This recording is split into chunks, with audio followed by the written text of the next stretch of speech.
think back on the discussions that we have been having on righteousness by faith, the fact that we're not able to rely upon the scriptures to bring us comfort, it's because we have not really put on Christ. So when the trials come, because the trials are there to strengthen us, the trials are there for a purpose. And if when the trials come, we murmur and we repine and we question the Lord as if the Lord does not know what he's doing, then it means that we do not trust him, right? Yeah. So I believe that we first need to acknowledge whether or not we have truly been born again. That is where I find myself, because when the trials come, we repine under them, we murmur, we complain, we get saddened and downhearted and all stressed out and all of that. If we are Christians, I do not believe that we are to get that way, because we would have known that the God that we are serving, the God that we are surrendered to, is well able to keep us. He's well able to take us through all that we're going through. Matter of fact, when you think about even one of the examples in the scripture, when you think of Job, how many of us have ever gone through even half of what Job has gone through? And Job went through all of that in one day. And he continued to trust God. Right? But Yes. we go through less than a percentage of that, Brother Duke. And we start questioning and we start crying and complaining and carrying on as if the Lord has forsaken us. So I believe that we need to really check ourselves, because in my opinion, based on what I have studied and what I have learned from the Lord, is that if we find ourselves questioning the Lord those kind of ways without trusting him, then we are not born again. And we need to really examine ourselves. All right. Thank you so much. Welcome. Tanya, I'm going to ask you to unmute yourself.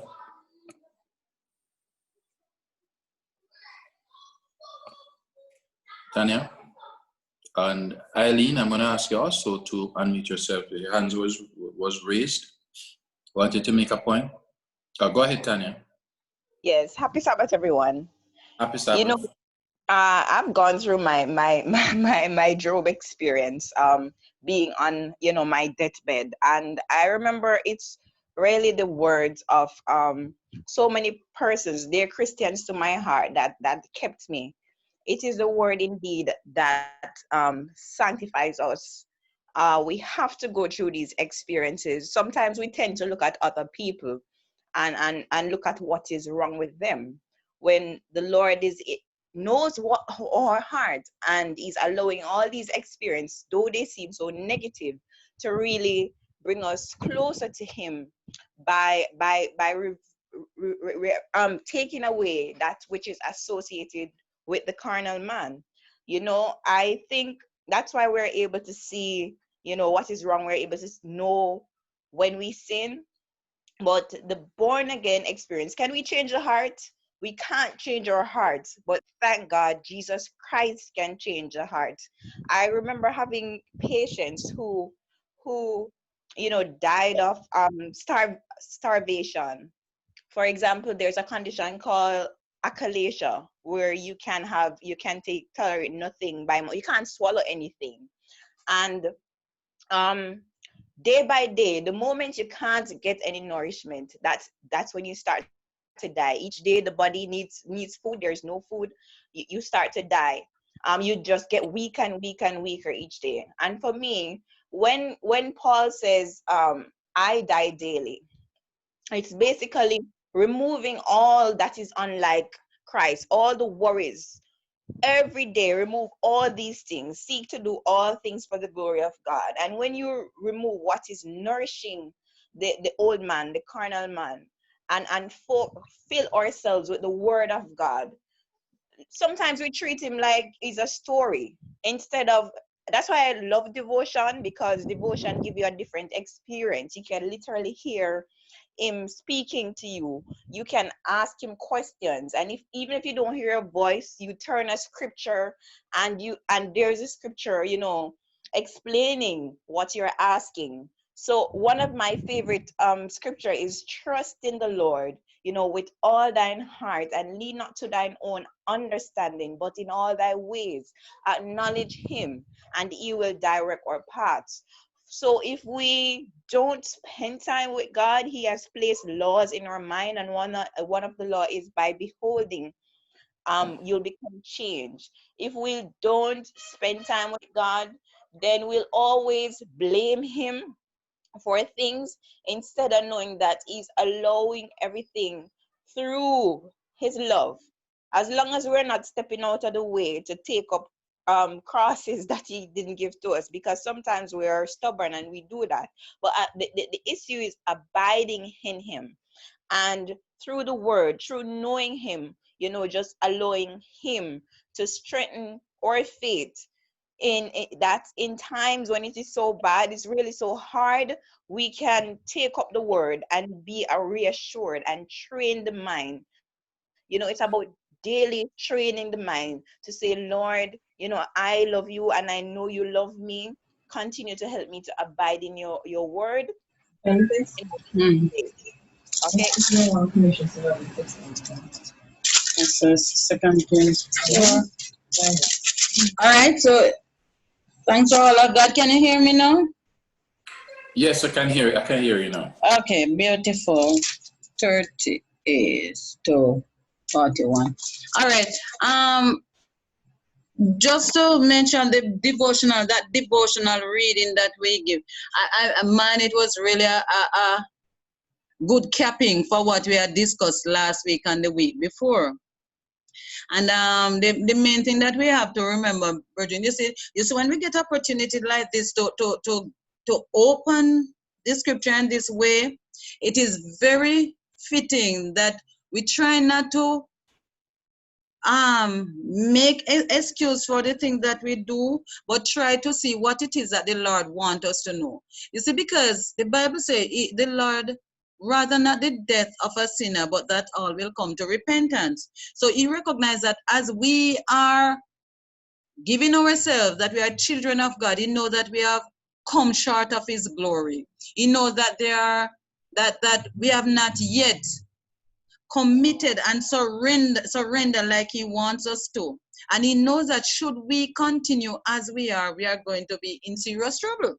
So what he does, he opens avenues so that we can learn, we can explore, the words can become flesh, become life to us, so that we can see ourselves where we are and learn and submit ourselves to him. All right, so it is an opportunity, because as you look into the word, and it said that man, we shouldn't live by bread but by his word. As the words are open, I don't know for anybody, but for myself, every time the word is open, it's like the mirror that shows me exactly where I am and where the word is, and the two of them not on par, two of them not where, not meeting, right? I am not there. So, but it gives me that opportunity, and it's the voice of God I know that is opening ways so that I can learn more about him. And as I learn, I ask him to help me, that the word that I will learn, it will be hidden in my heart, that I do not sin against him, because we're sinning against him so consistently, and it is the same old. It's not a David and it's not a Moses kind of sin we are doing. It's our own love of self that is destroying us. All right. So thank God for the reading. Thank you, Brother Duke. That was a very good one. All right. So we are going to be this afternoon, before I even pray on anything, I just want to say welcome to all that are with us, because some persons were not on yet when we just started. So let me say some greeting to some persons who are here. And let me see some strange name that I have not seen before. Brother Freckleton, welcome. Shanice, welcome. David's, is that a brother or sister Davidson? I see it there. All right. Sister Mignard, welcome. And this one, this name is sounding funny. It's, what that? Kev or Chep or something like that. All right. Welcome also. I see a phone by the name of CJC phone, whichever that is. Welcome as we participate, as we learn together this afternoon. I pray that we will be closer drawn to the Lord. Is there someone that you're coming for the first time? This is your first time joining with us. Can you say hi and just identify yourself so that we can say hi to you? This is your first time joining. Is there anyone?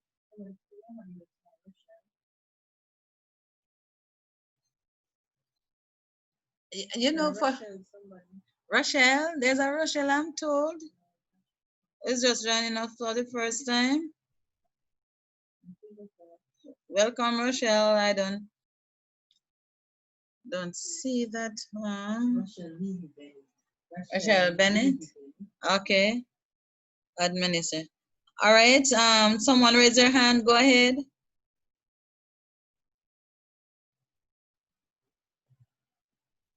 Hi, Sister Pauline. Sister Pauline. Hi, Sister Pauline. You're joining us for the first time. Welcome. All right. Hope you enjoy yourself. All right. That person who's on the raise, you can go ahead. Oh, you're not unmuted, huh? Go ahead. Hi, Sister Dixon. I see your hand. Welcome, Sister Dixon. Good to see you. All right. Welcome this evening. I saw a person, your name is just Joe Administrator. That's what the name is there. So I'm not sure of your name. So, but welcome. All right. Let me see this one, who this person is. And Sister Pauline Johnson, yeah. All right. Thank you all. And for those who did not identify yourself, you know that you're most welcome to be with us this afternoon. And I want us, we are looking at death in the pot, and I don't want us to waste much time. I want us to get into it. So I'm going to be getting right into that presentation right about now. Right? We want prayer. Need someone to pray for us as we begin. Brother Lawrence, are you there? Brother Andrew? Don't you'd have to unmute that person. Brother Andrew, is he unmuted? Yeah, no. Brother. Hi, good afternoon, Doctor. Good afternoon, my brother. Can you pray for us to begin our presentation, please? Okay, let us pray. Heavenly Father, we thank you for your goodness and grace towards us. We thank you for this study. As we go into this session, we ask that you be the presenters and that everything that be done in your name's honor and glory, that will be a fruitful experience and we'll learn things that are vital for growth and development. In Jesus' name we pray. And Jesus. Amen. Amen. Thank you. All right. So I want us to take our Bibles and we are going to be turning to 2 Kings 4. And we are going to look at from verse 38 to 41. So that's 2 Kings 4. And we are looking at verse 38 to 41. And I need a reader. Need a reader from our screen. All right, let me see. All right, yes, this is Sister Yvette. Sister Yvette will be. Let me unmute you. All right, Sister Yvette, you're on. All right, thank you. Good evening, everyone. Good evening, Darius. All right, I'm reading from 2 Kings 4. Yes, and you're doing 38 to 41. Okay. And Elisha came again to Gilgal, and there was a dearth in the land. And the sons of the prophets were sitting before him, And he said unto his servant, set on the great pot, and seethe pottage for the sons of the prophets. And one went out into the field to gather herbs, and found a wild vine, and gathered thereof wild gourds, his lap full, and came and shred them into the pot of pottage, for they knew them not. So they poured out for the men to eat. And it came to pass, as they were eating of the pottage, that they cried out and said, O thou man of God, there is death in the pot. And they could not eat thereof. But he said, then bring meal. And he cast it into the pot, and he said, pour out for the people, that they may eat. And there was no harm in the pot. Amen. Amen. Thank you very much. All right. I don't know how many of us were aware of this story in the Bible, but I'd coined it death in the pot. All right. And to put it in our own parlance, let's say, here it is that they were going to cook. All right. They were going to maybe like run a boat. All right. It was the sons of the prophet, and they're going to run this boat, and they decided that they were going to be putting on the pot, and they were going to put together some things in it. And they went to the field and they gathered, no, look at it, it's good food they gather. You hear what I said? They gather herbs, right? There were herbs for the pot, and there was wild vines, and they gathered some wild gourds, right? And all of this, they came, so it's not as if like it's a vegetable, you know, a local thing. It would have been like a pepper pot soup they were doing, right? A kind of stew. And as they put these things together, then and cook it nicely and everything, and share it out, then they start feeling sick. And praise be to God, the man of God was there, and he was able, they cried out to him, and he was able to perform a miracle for them. All right. I noticed Brother Sean's hand is up. Is there a question that you have, Brother Sean? Unmute him here. Let's unmute it so that you can hear, you can speak.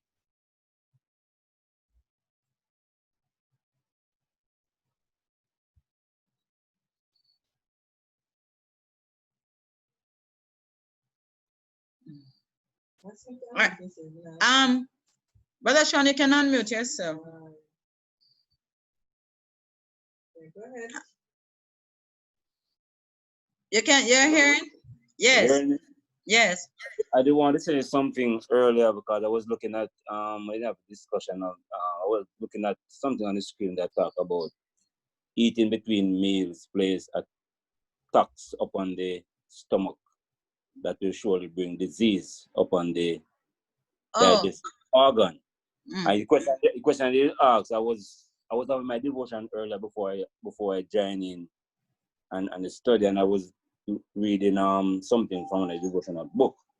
But it's also in Testimony to the Church, volume 4. And I think it timed with everything that I seem like you did in an health and stuff like that. Yeah. I just want to share a little part of it that really opened my eyes. And is from Testimony volume 4. And it's page 579, paragraph 1. All right, do it a little louder so that everyone can hear. Yeah. Testimony volume 4. 579, paragraph 1. He said, many are suffering from maladies of the soul, far more than from diseases of the body, and they will not find relief until they shall come to Christ, the wellspring of life. Complaints of weariness, loneliness, and dissatisfaction will then cease. Satisfying joy will give vigor to the mind and health and vital energy to the body. I just don't want to share that early. Because you really open my eyes to say many of us, our suffering is not so much a physical thing. is more a spiritual thing. Because many of us are suffering from sin, and we're not going to get no form of healing, whether physical, whatever the case may be, until we come to Christ. And that is so true. And that's why we try to show in the devotional that you have the relationship with Christ is a as a matter of fact, one of the laws of health say that consciousness in right doing is the best remedy for the body. Right. Just paraphrasing, but consciousness of right doing, when you know you're in a right relationship with God, growing in His grace, confessing your sin, living for Christ each day. When that mind is settled, He said that He will keep you in perfect peace. I remember yesterday, I think, or the day before, I was having consultation with a lady, and I tried to point out to her and I tell her and said, listen, there's a sickness that I would never be able to help anybody with, and I don't think anybody, and that is stress. Stress and worry and anger and all of those come from the same vine, right? And what they are saying is that the word of God is not real, because it said, thou will keep him in perfect peace whose mind is stayed on him. So it means that when the mind is not on Christ, anything can happen to the body. Anything, because the mind is not at rest, and the mind is going to play on the body. And it was for that main reason why we went through the laws of the mind. That's the main reason, because the mind is a seat of consciousness, and it is a driver of what is happening in the body. And that's why there's such a great war for the mind. All right. You know, Sister Lamb, some person in general might, you know, want to say, boy, but we in the Bible teach us things. You know, the reference text that go with the devotional reading is Psalm 103. Psalm 103, verse 2 and 3. And it used a story of the man that was lying on his bed sick, when friend him take him to Jesus, and just was in a room, but because of the crowd, they uncovered the roof and let down the man.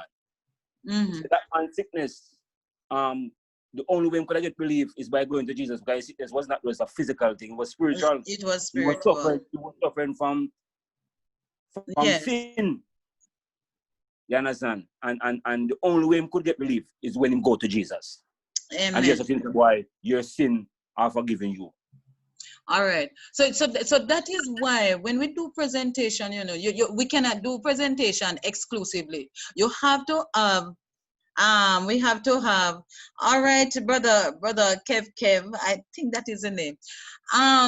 We have to have a mix with the spiritual, because the Lord does not separate the spiritual from the physical. He does not. He said, I wish above all things that you prosper and be in health, even as your soul prosper. And he said that good laughter is like medicine to the bone and to the soul. So everywhere where you go in the word of God, there's a mixture between health, physical health, and spiritual health. There's no, sometimes we don't see health as spiritual, but health is spiritual.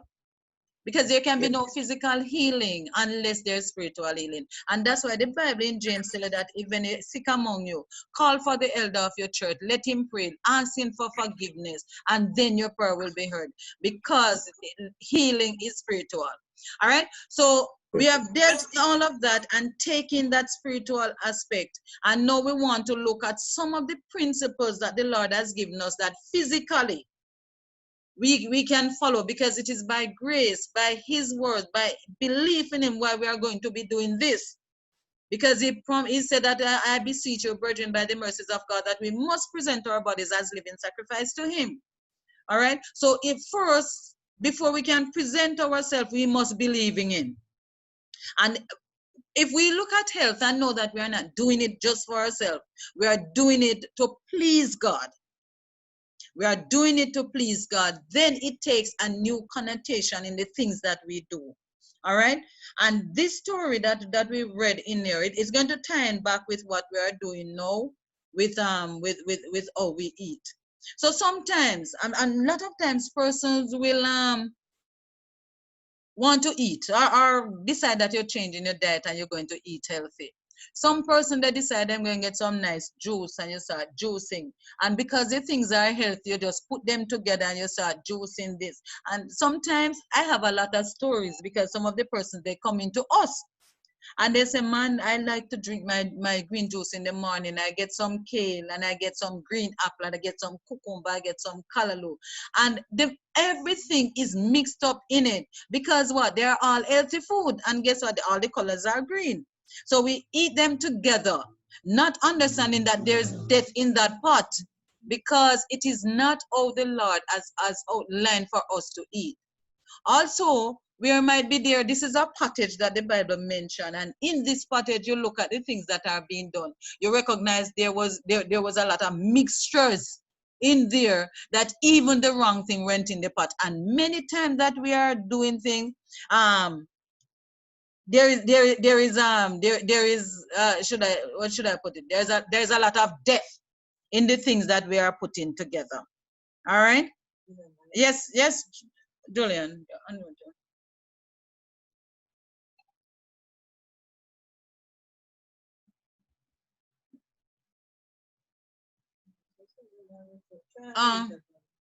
Okay, you hearing me? Yes, I am. Okay, Doc. If you look in verse 39, the last little sentence there, for they knew them not. I was going to come back to that one. Yes. Okay.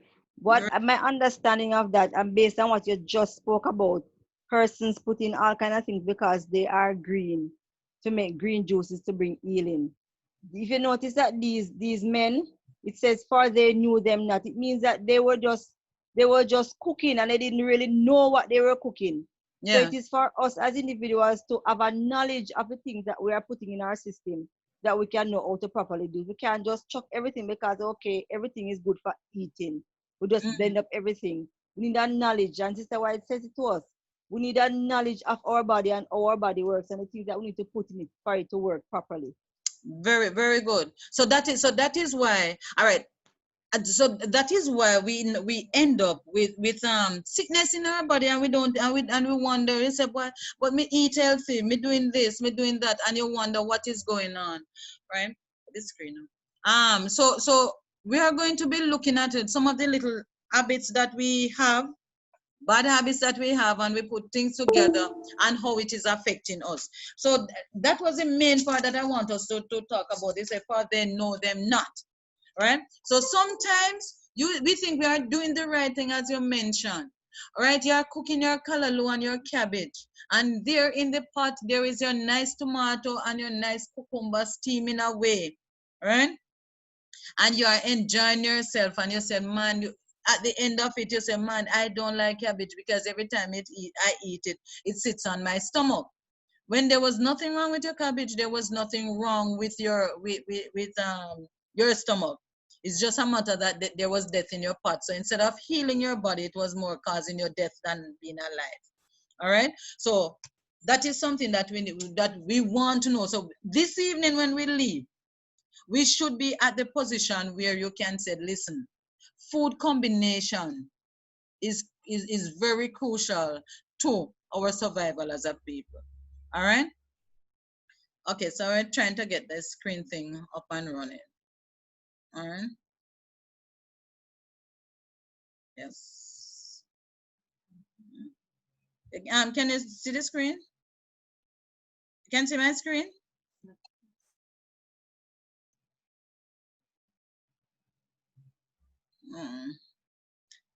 All right.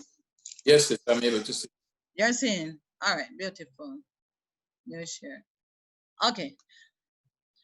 I don't exactly want to start at eating between meals because last week, let me recap where Nurse tried to figure this thing out.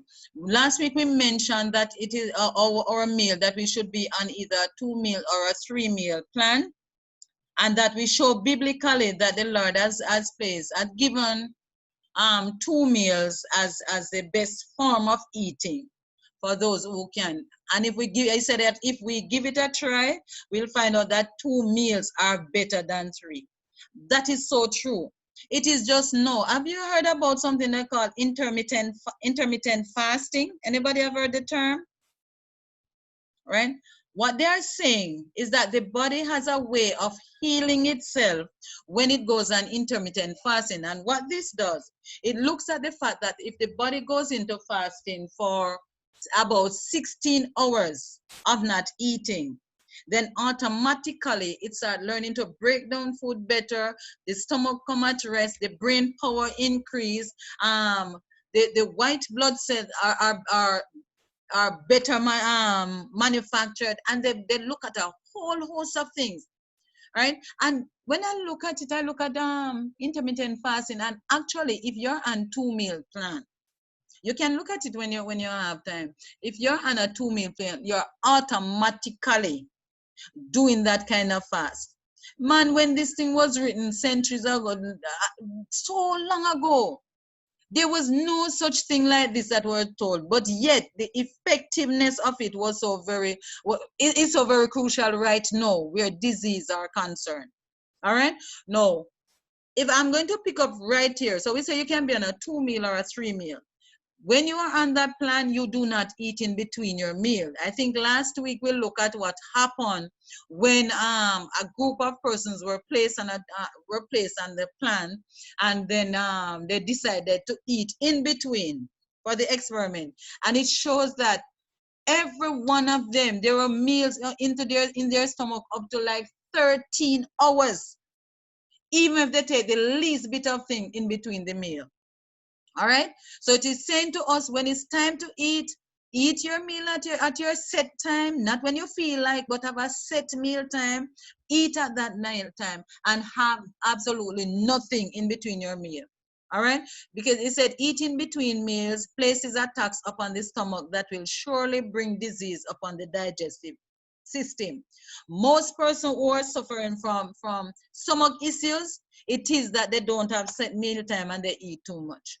All right. What is the best meal to skip? If you have to skip a meal, let it be the evening meal. That evening meal, eat your breakfast and have a late lunch and skip that evening meal. That is better for you.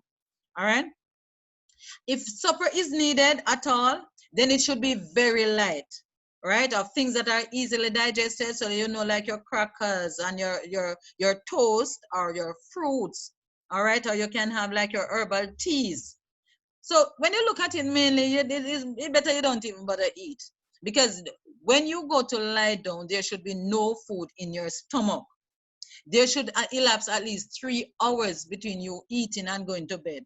And there's nothing in your normal meal that would have digested in that time, right? So it would have to be things that are light, like your toast, as we mentioned, or fruits or herbal teas or those things, all right? If those who only eat 2 meals have the idea that they must eat enough at the second meal to answer for the third meal also, they will injure their digestive organs. Let the student have the third meal prepared without vegetables. Brethren, do you know that vegetables are very hard to digest? Very hard to digest. So it's not something that you should be eating in the evenings. All right, so you can't be having your dinner meal or your supper late in the evening, like in the 6 o'clock, and you have some vegetables. So you can't say, well, I'm just going to have a slice of toast and some steamed callaloo or some steamed cabbage. No, that's not an evening meal. Fruits would have been more suitable for that, because fruits go through the system easier and they're easier digested, right? Okay. Supper, when taken at an early hour, interferes with the digestion of the previous meal. Remember that we say you need to have at least 5 hours in between your meal. All right? The stomach must get rest. If this doesn't happen, the sleep is disturbed, the brain and the nerves are wearied, the appetite for breakfast is impaired. The whole system is unrefreshed and is unready for the day's duty.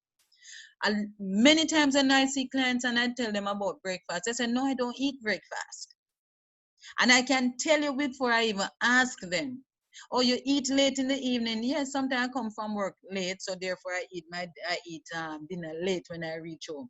That food becomes fermented in the stomach and it is not digested. So that is why in the morning the poor stomach is so overworked, it cannot take on breakfast. All right? If you feel that you must eat at night, if you're hungry in the night, brethren, please leave the body alone. Don't give it any food. Take a drink of cold water. This is the only time we encourage you to drink cold water. And in the morning, you'll feel much better for not having eaten. All right? So that's what you need to do. What the cold water does, it constrict the stomach, close it down so that there's that hunger pang is removed. Remember that cold have a way of restricting anything it come in contact with, while warmth will expand. So you close down this stomach. And by the way, that it is for that reason, you see, person who love to drink cold drinks and eat and drink at the same time, it's for a reason like this, you don't do that. Another serious evil is eating at improper times. Have a set meal time. Do not eat in between meal. After excessive exercise, please do not eat. Or if you're too exhausted, please do not eat. Or if your body is feeling too heated, leave the food alone because you do not have enough vital force for digestion. All right? So sometimes we do some good exercise, some good workout, and then after all of that taxation on the body, we go and have a very heavy breakfast after that. All right? Peaceful mind. Immediately after eating, there's a strong draft upon the nervous system. And when mind or body is heavily taxed just before or after just eating, digestion is hindered. When one is excited, you say if somebody get you mad and you're vexed, you know, don't take it out on food. So any excitement, anxiety, or hurriedness, it is better you don't eat at all than to eat, because all that energy that is used up in that, there will not be enough for digestion. The human body is fascinating, brethren, really, really fascinating. All right. All right, let me put it this way. There's adrenaline is given to us by God to help us in case of emergency. Anything, if cow running you down, you can outrun the cow. If gunman after you and it fire a shot and you have to scale this high wall, the police and thief business and they go over that high wall. Or a mother baby under the car, and when she look and see her child about to be crushed, she'll lift that car and take out that baby. All of that is adrenaline rush that take that. When that adrenaline rush is on, everything else in the body become useless. All the energy is taken up into doing that feat that you have to do at that time. All right. When you're finished and you look and you said, my goodness, when you look back, you cannot believe that you had done that. Right? Because all the energy, even if there was food in your stomach, it cannot be digested at that time because there is no energy. But as soon as your emergency is passed and the Lord give another chemical inside your system that will flush out that adrenaline, and then your body can go back to digestion. Now, when you're excited, anxious, worried, or angry and all these things, this same adrenaline is released in your system and it prevents digestion from taking place. But because it's not an emergency, the body cannot flush it from your system. So it is better for you to drink some water and go rest or something, but don't take food. Don't take it out on food. All right? Food should be eaten slowly and should be thoroughly masticated. Some of us, we do eat too fast. This is necessary in order that the saliva may be properly mixed with the food and the digestive fluid be called into action. Now, look at that statement. It is for that reason you do not take liquid with your meals.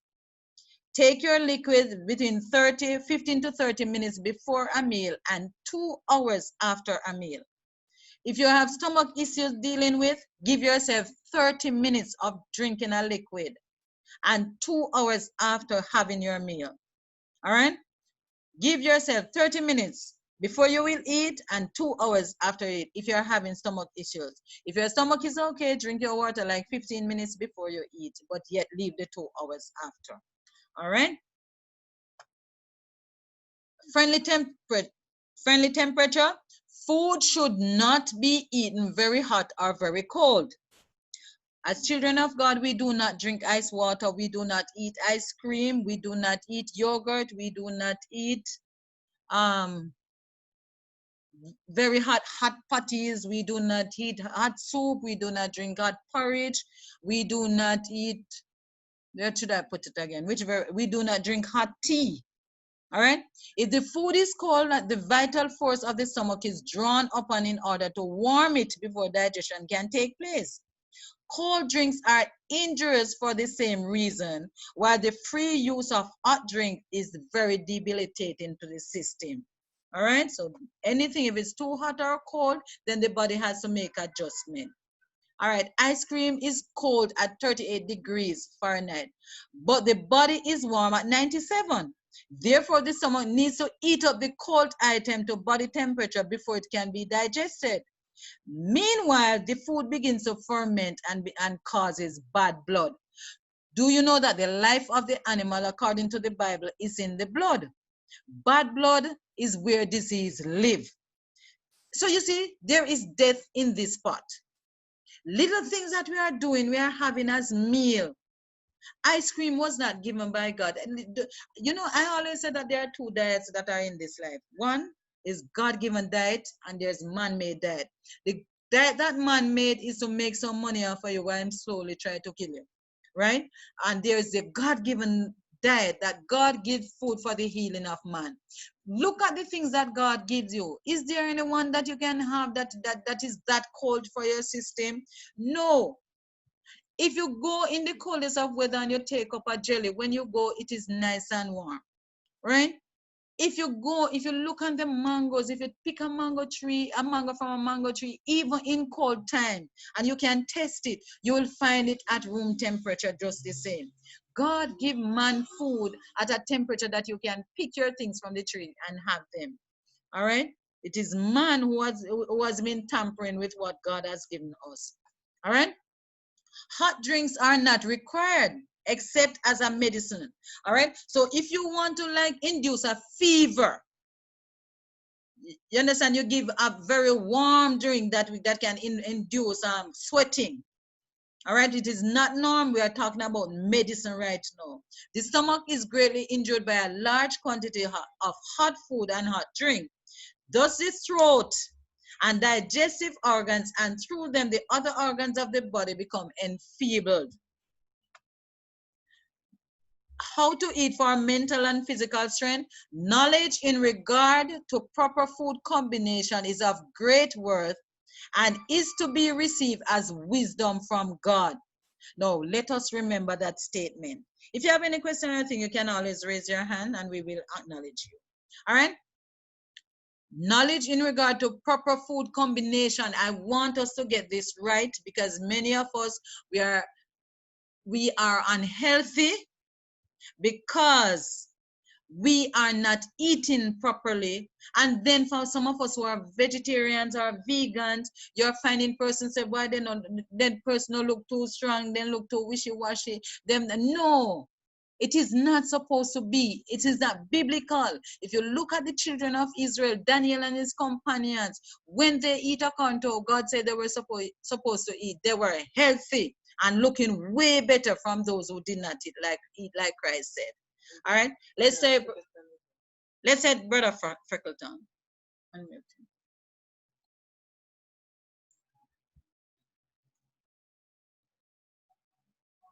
Brother, can you hear us now, Brother Freckleton? Can you hear me? Yes, I can hear. Okay, good. Yes, Doc. Good afternoon, and good afternoon to the other listeners and viewers. Yes. There's something that you mentioned, which is, I think a lot of us, we are still doing it in terms of the vegetables. Yeah. Persons are still taking the vegetables raw. Yes. And they are not steaming it, and it's having an effect on the system. The next point, we talk about not eating properly. But what about drinking? What do I mean when I say drinking? A lot of persons, water is good, so they just take up the glass of water and they just turn it to their heads and just start to drink. Should we not sip the water, or we take it in, instead of putting it to your head and just drinking it down? Doesn't that shock the nerves? All right. Huh? Yeah. Right. So that's a good question. And for the first part, we did mention also where the drinking. Sometimes the things seem good, you know, like that our green juice, person think green juice is just so wonderful. So therefore when they drink, they just take their green juice and you make some green things and you drink it. All right, that is death in the pot. If you don't do the combination. Just bubble it down. Yes. Also, the water, very true. No, the Bible tells us something. It tells us that nature obeys man, nature obeys God except man. Right? That's what the Bible says. What if you look at nature? If you have a plant, right? It's in your house, and you have a cup of water. Chances are, if you throw that cup of water in it, most of it will run away. Right? It will leak out into something. But you can take that same glass of water, and if you take a little cover, and every so often you take a cover full and put on that plant, and you give it some break, and you go back and you put another cup, you can throw that entire glass of water on that plant and none of it runs out. I say that to say this. The human body at any given time can only use about 2 to 3 ounces of water at a time. So when you put the water in your system, say it's about like 2 to 3 ounces, it will go into your cells. It will go through your system and your cells will get it and be wonderfully taken care of. All right? And then after a time and within a few minutes, because your cells in your body, they work very rapidly and they use up a lot of energy. So like the car, I tend not to get the car thing too right, but I think you'll understand what I'm saying. Like your car with the radiator business going on there, because you're driving it and the heat is there, it is using up the water in your radiator, right? So you have to know that the water is being used up and it has to be, maybe it's fluid, but you get a picture that it has to be replenished, right? It's the same with her, but you don't replenish it unless you use it up. So when you put 3 ounces or thereabout of water in your system, it is used up very quickly. So within 10-15 minutes, you need to replace it. Right. But in replacing it, if you put too much water in your radiator, it's of no use to you. It's going to run out, won't it? So therefore, it's the same with your system. If you put too much water in there, it's going to run out. How does it run out? In your kidneys. So what you do now, you put pressure on your kidneys to get rid of this excess water that the body cannot use. All right. So therefore, your kidney come under pressure a lot of times. Don't forget to drink your water, and then you say, my goodness, you know, didn't drink any water today. And you run and you get a glass of water, 8 or 10 glass, and you just put it at your head and what. You know, the body is starved, yes. Even though the body is starved, the body cannot take the excess at that one time.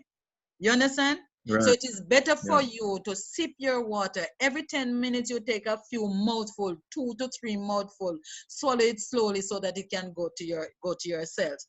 The only time I would recommend that you drink water and you can take it quickly in, maybe about 16 ounces, is like in the morning when you just wake. Why? Because your body has been through a lot of processes during the night.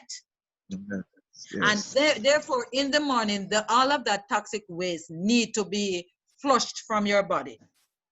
So you can take the water just to flush out your system. So it's not like drinking water, it is flushing. So the need for that water would have been different from just drinking water. Make sense? All right. Yes. Let me get the other person. Tanisha, yes, go ahead, Tanisha. Brother Duke, you can unmute.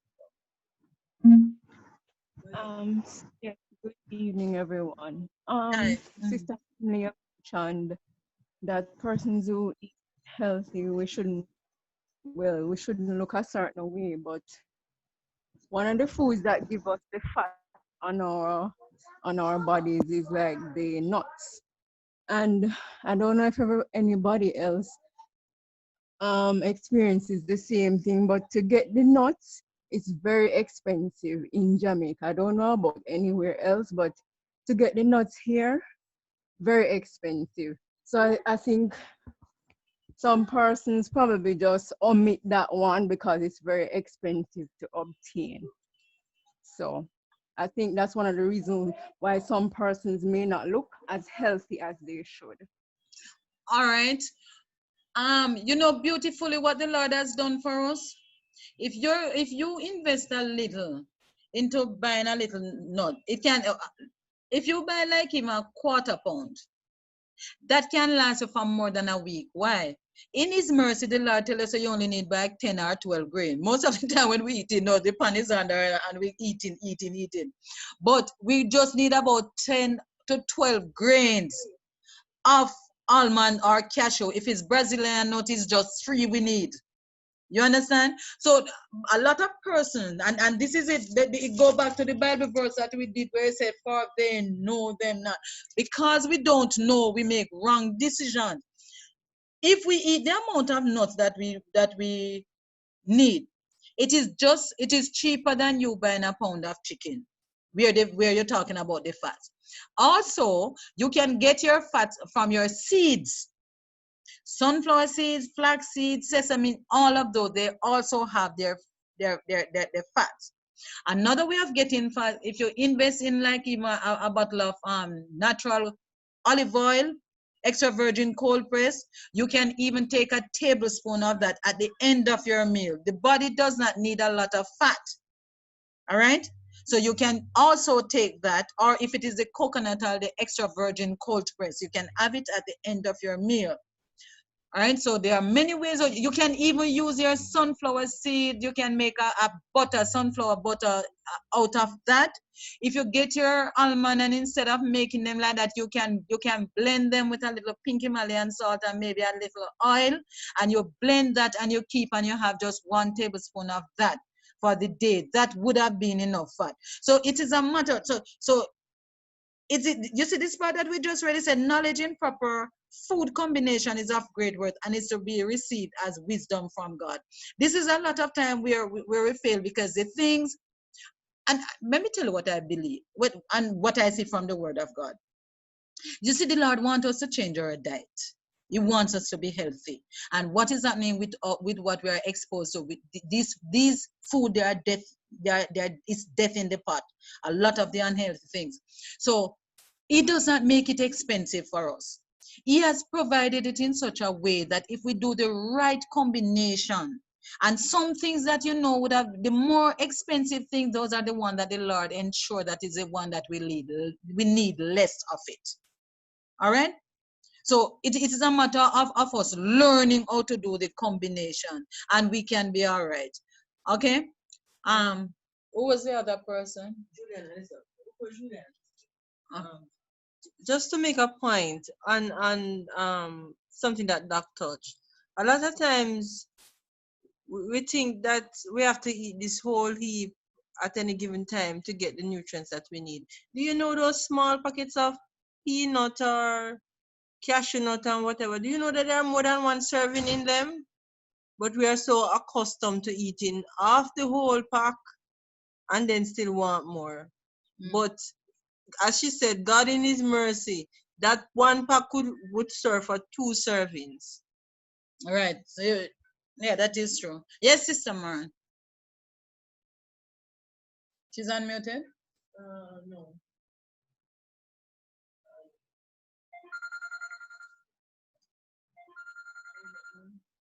Go.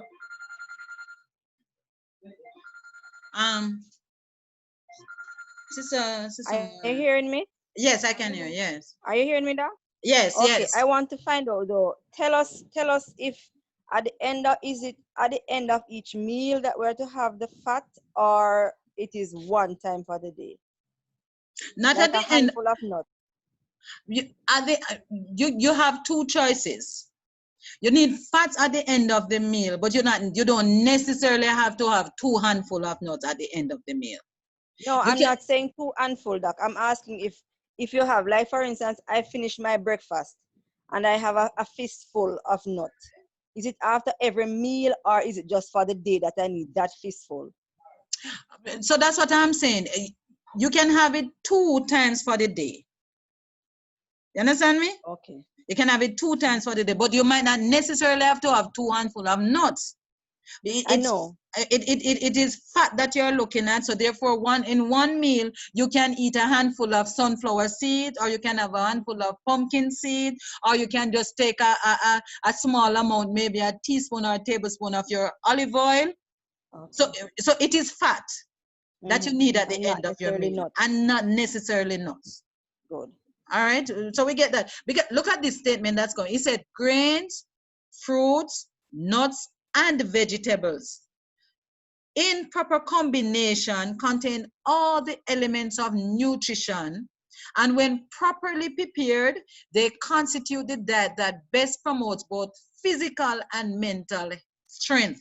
No, we can't ask. This is a sentence that you guys should photocopy, use your phone and copy, and keep it nearby. This is the one. It said it contains all the elements. If you use your grains, what are your grains? Your peas and your beans and your seeds and your rice and your millets and your quinoa, any of these kind of things, right? All of that. If you do that with your fruits, and what are your fruits? I'm not talking about mango, banana, and those alone. I'm talking about your pumpkin and your zucchini and your cucumber and your sweet pepper and your tomatoes and your eggplants. I'm talking about those things also, your okra. For the men, let me tell you, there's nothing can be as good for you and taste as good as when you combine your tomatoes with your okra. Those are 2 fruits, right? Nothing can taste as and as healthy for our gentlemen. Well, for us ladies, you know, we have to partake, but men, excellent. So when we combine these things, and this is what I want us to learn this evening, that we combine these things in a very simple way, and we are able to get the nutrients that the body, and see what it does, because the body doesn't have to be working hard to get rid of all the toxins that are in the meat product, right? To get rid of the fat and the cholesterol, right? Is it saturated fat you have in meat, you know? So because the body doesn't have to be working at all of that. And meat is going to sit in you like for 8 hours. So the body doesn't have to be working on that. So what it does, it gives you both physical and mental strength, because digestion would have been easier. All right? Fruits, remember that statement. I want you to live it. Do it as unto the glory of God. Simple combination. So let us look at some simple combination. So many varieties are introduced into the stomach that fermentation is the result. This condition brings on acute disease, and death frequently follows. So what is our title for this evening? Taken from 2 Kings 4. Remember the passage also, 2 Kings 4 and verse 13, 39, 40. Death follows. By the food that we eat, death can follow. You understand? Because a lot of time, and you know, when you see it on Sabbaths, when you go to church, we eat some, you carry your rice, and you carry some peas, some stew peas with that, and you carry maybe some mango, for argument's sake. And of course, we're Adventists, you know, you have to have some pudding or some cake or something. And that is your lunch. But guess what? Sister Mary banana then looks so pretty, you could not resist it. You have to go ask her for one finger for her very pretty banana, and you eat that. And then after that, you see, your friend have some, you have 2 peas, but them have ackee. Oh man, how can you resist the ackee? So you go and you take some ackee from that. And I wouldn't even go further than that. Right there, that is death in the pot. That's too many variety of things that you are combining, and that will make you sick. All right? You don't feel sick at the same time, but you will. And you know what is the worst sickness that happens with that? Most time we do that in the lunchtime. In the lunchtime. And then we go to Bible class after. There is no way you will be able to learn anything in Bible class after that, because the stomach is going through a terrible process and fermentation is taking place. Check the chat. All right? All right, let me take you, Tanisha, before I move on.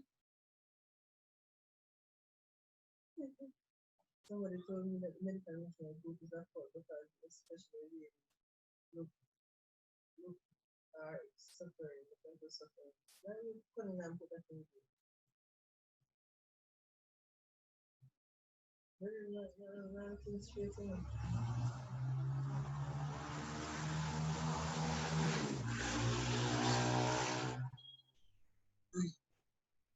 All right.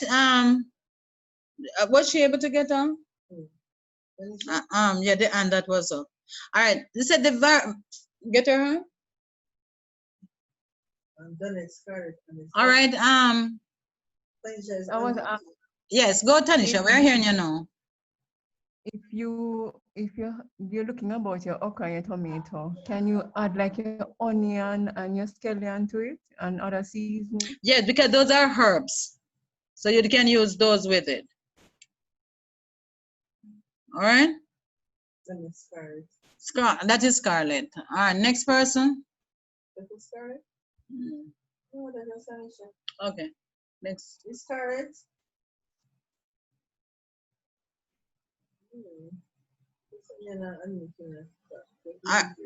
All right. Are you hearing me? Yes, I can hear you now. Okay. Can you explain green juice's death in your pot for me, please? Oh, so we were looking at the combination of things. So we were saying that a lot of time persons say they're making the green juices and they have their kale and some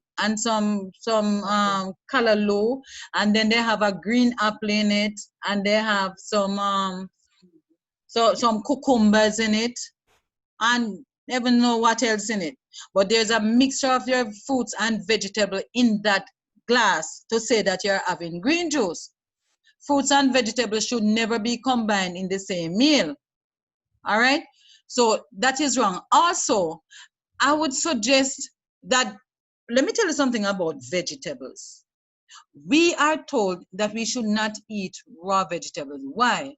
Because the cellulose, the walls of the vegetable, it is very hard and it's not easy for the human body to digest, right? Especially like what our plant has to go through. So it is best for you to steam your vegetable tender. It is always better to eat your vegetable than to drink them. Two main reasons. When you eat it, then the stomach will have something to work on. You will also be able to go through the digestive process of giving more nutrients to the body that way than if you juice it. When you juice also, you use a lot more than you would have taken in under normal circumstances. How does this happen? If you're going to be eating carrot, if you shred it and cook it, chances are you might eat 1 or 2, all right? If you're going to make a juice, you're going to be maybe using 5, 6 of them to give you that glass of juice. So even if you're going to be doing any kind of juicing, it should not be more than 4 ounces at any given time. All right? So that is how it comes, death in the pot. Now, a lot of us are vegetarian. So let me address this. Many of us as vegetarian, we really don't look healthy. And I have a problem with that, honestly. All right? As vegetarian, we need to look healthy. You don't have to be fat. You don't have to be big and fat, but you must look healthy. The skin must give the sign of healing and health, right? The body must look glowing. All right? So we need to take care of ourselves. Don't say I'm a vegetarian. Most vegetarians say, I don't eat this, I don't eat this, I don't eat it. But they don't say what you eat. So because you're a vegetarian, you will take a slice of bread and what should I say, go with that now? Maybe a little cabbage and you're gone about your business. That's not a meal. A meal must be proper. It must be well put together. It doesn't have to be expensive, but it must be put together properly. Right? God is expecting us. Now, if you eat proper, you will put on weight. And us who are vegetarian and practicing the health reform message, I am telling you that I have to be desperately trying to lose weight. And anybody who know me know that I'm very strict with my diet. All right, there are many things I don't eat. Anything I know this is unhealthy, I don't, and my combinations are right? But after a time, when you eat well and the cells are being nourished, it's going to show on you. So it is a kind of how should I put it? It is a bad name to the Lord. Honestly, me not like it. I don't like it at all, brethren. Be very vigilant. If you want help, ask for help. Ask for help, because those who see you, they are going to be turned off from what you are doing, and they are going to see us as these extreme people who doing things that make us look. No, don't. It's not that the Lord say must present your body as a living sacrifice, but it means that you move away from an unhealthy thing. But replace when you're eating, it must be the joy of your life to be eating. Because when you eat, person must see you looking this healthy. But I'm not talking about fat, because not all of us are fat and we were not made to be fat. But I'm talking about looking healthy. That's different from looking fat. All right. All right. One hand up. Julian. All right.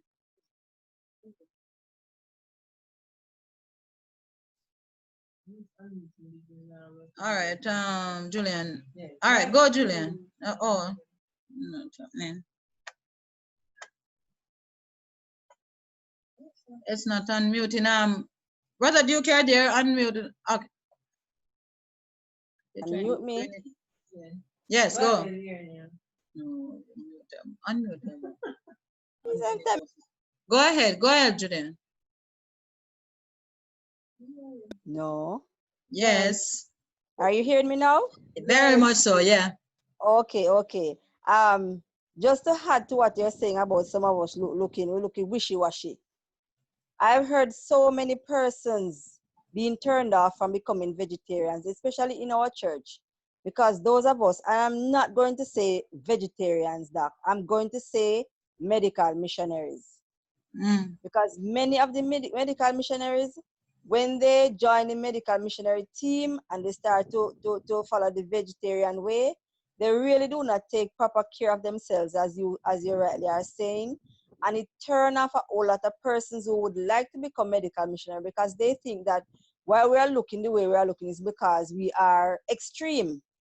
Yeah. So I don't know if it is that some of us really go the extreme, why we are not looking like Daniel and the 3 Hebrew boys, right? If we are really following the laws of health and practicing proper nutrition and so forth. So we need to be very careful, as you say, about that. Because I've heard a lot of members, even from my church, refrain from going that way because they do not want to look like some of the medical missionaries look. And that is true. Now, listen to me, medical missionaries are those who will be trained. Listen, and listen well. I like the food part of medical missionary training. I love that part. Why? Because I think this is where the Lord shines for his people. This is where he shines. This is where you go into your kitchen and create miracles. This is where you see the things that you think individually they wouldn't have tasted so nice. But when the Lord combine them together, you get the most amazing thing. I do a lot of things, not because I even know what I am doing, but because I ask for divine intervention. I remember one, we're doing Sabbath lunch, and it was vegetable, and we like to have something sweet at the end, like a pie or something. And I was looking at it and I'm saying, man, we need a pie. But most of the pie that we know, they tend to be more fruit-based. And I saw that I had some carrot and I have some little things. And I make a crust just using some, I think it was, I had some walnut and I had some oats. I kind of grind the oats like flour and grind it with the walnut, and put a little onion and press it in the bottom of my pan. And then I blended the carrot. I blend the carrot, and then I put my spices with it. So I put like the anise and the cardamom and some honey, right? And I put a little fat in it, a little coconut oil, right? And you know what I use as my binder to get this nice and binding? It was the psyllium husk. bind it nicely. I pour it in my pan and then I put it to bake.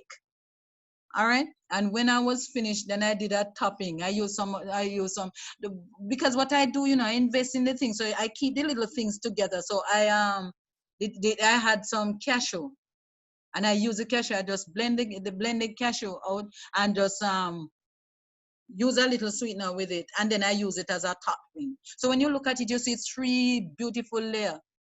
And even my little daughter enjoyed profoundly when she have everybody enjoy this simple little thing. Oh, it turned out so well. That person asking, I don't have no recipe really. So when someone say, give me the recipe, I don't have any. But I just go in and I know that by the grace of God, I make sure that the food combination is right. All right. So eat well. When we go out sometime and person see, oh, we are eating, they are so fascinated. Right? When they say, when you become a medical missionary, a lot of times in the initial part, you lose weight.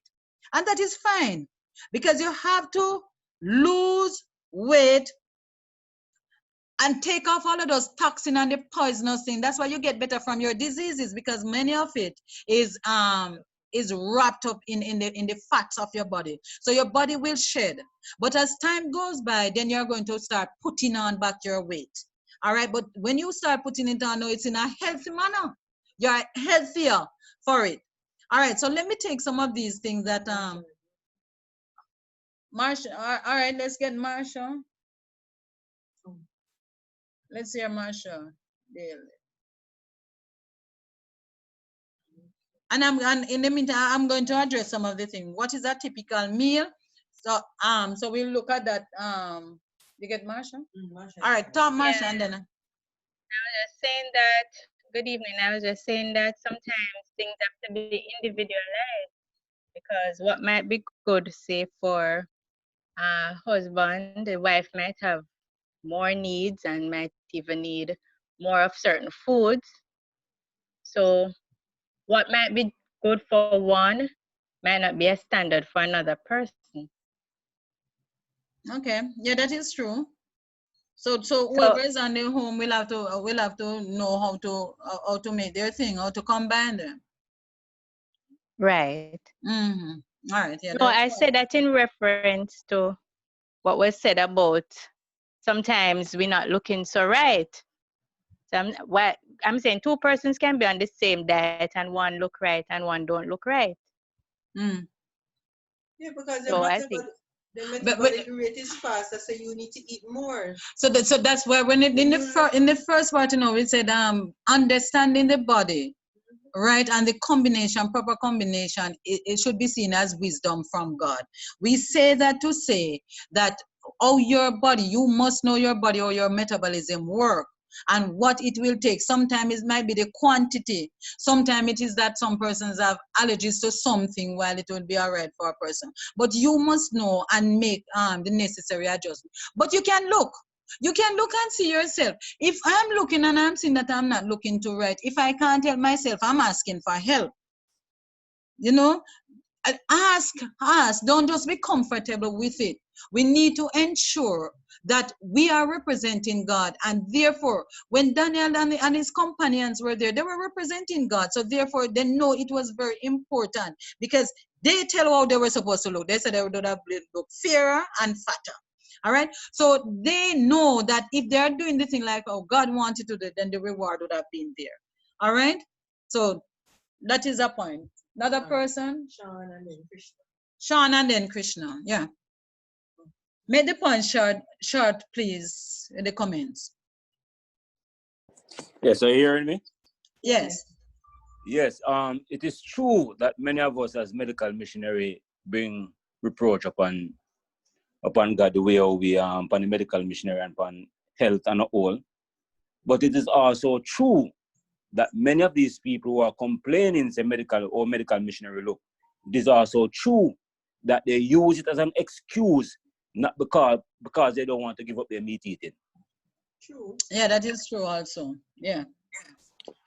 And in saying that, Sean, it is also true that if the Lord said that it is medical missionary work that is going to finish the work, then the Bible said that we should not live by bread alone, but by every word. So therefore, if you know that this is so, you cannot tell the Lord, say, Lord, me not do it because I don't like how the others do. No, said, Lord, help me to be a representative of you. So you can't rebelling against it because you don't like something. It's like a person decides that they're not being a Christian because they don't like how Christian people behave. Right? If you're a Christian, if you should be a Christian, you know that it is a thing to serve the Lord. Then you come and you serve the Lord the way he's supposed to be served. All right? All right, we don't see Krishna. So all right, so let's take these two and move on because I want to at least get a certain space before we go on. All right. Someone is asking if you can listen to session again. It will be posted in a week, I'm told. And Daniel was saying that some of us don't understand how to do food combination. That's why you're here this evening. When you leave this evening, you must know how to combine your food. All right, so that is the first thing you have heard this evening, which no one should forget, is that fruits and vegetables should not be in the same meal. What do we call fruits? Any food that have seed on the inside, it is a fruit and should not be combined with vegetables. All right, so bear that in mind. Okay. All right, Brother Duke, unmute. I think not unmuting anybody right here. I'm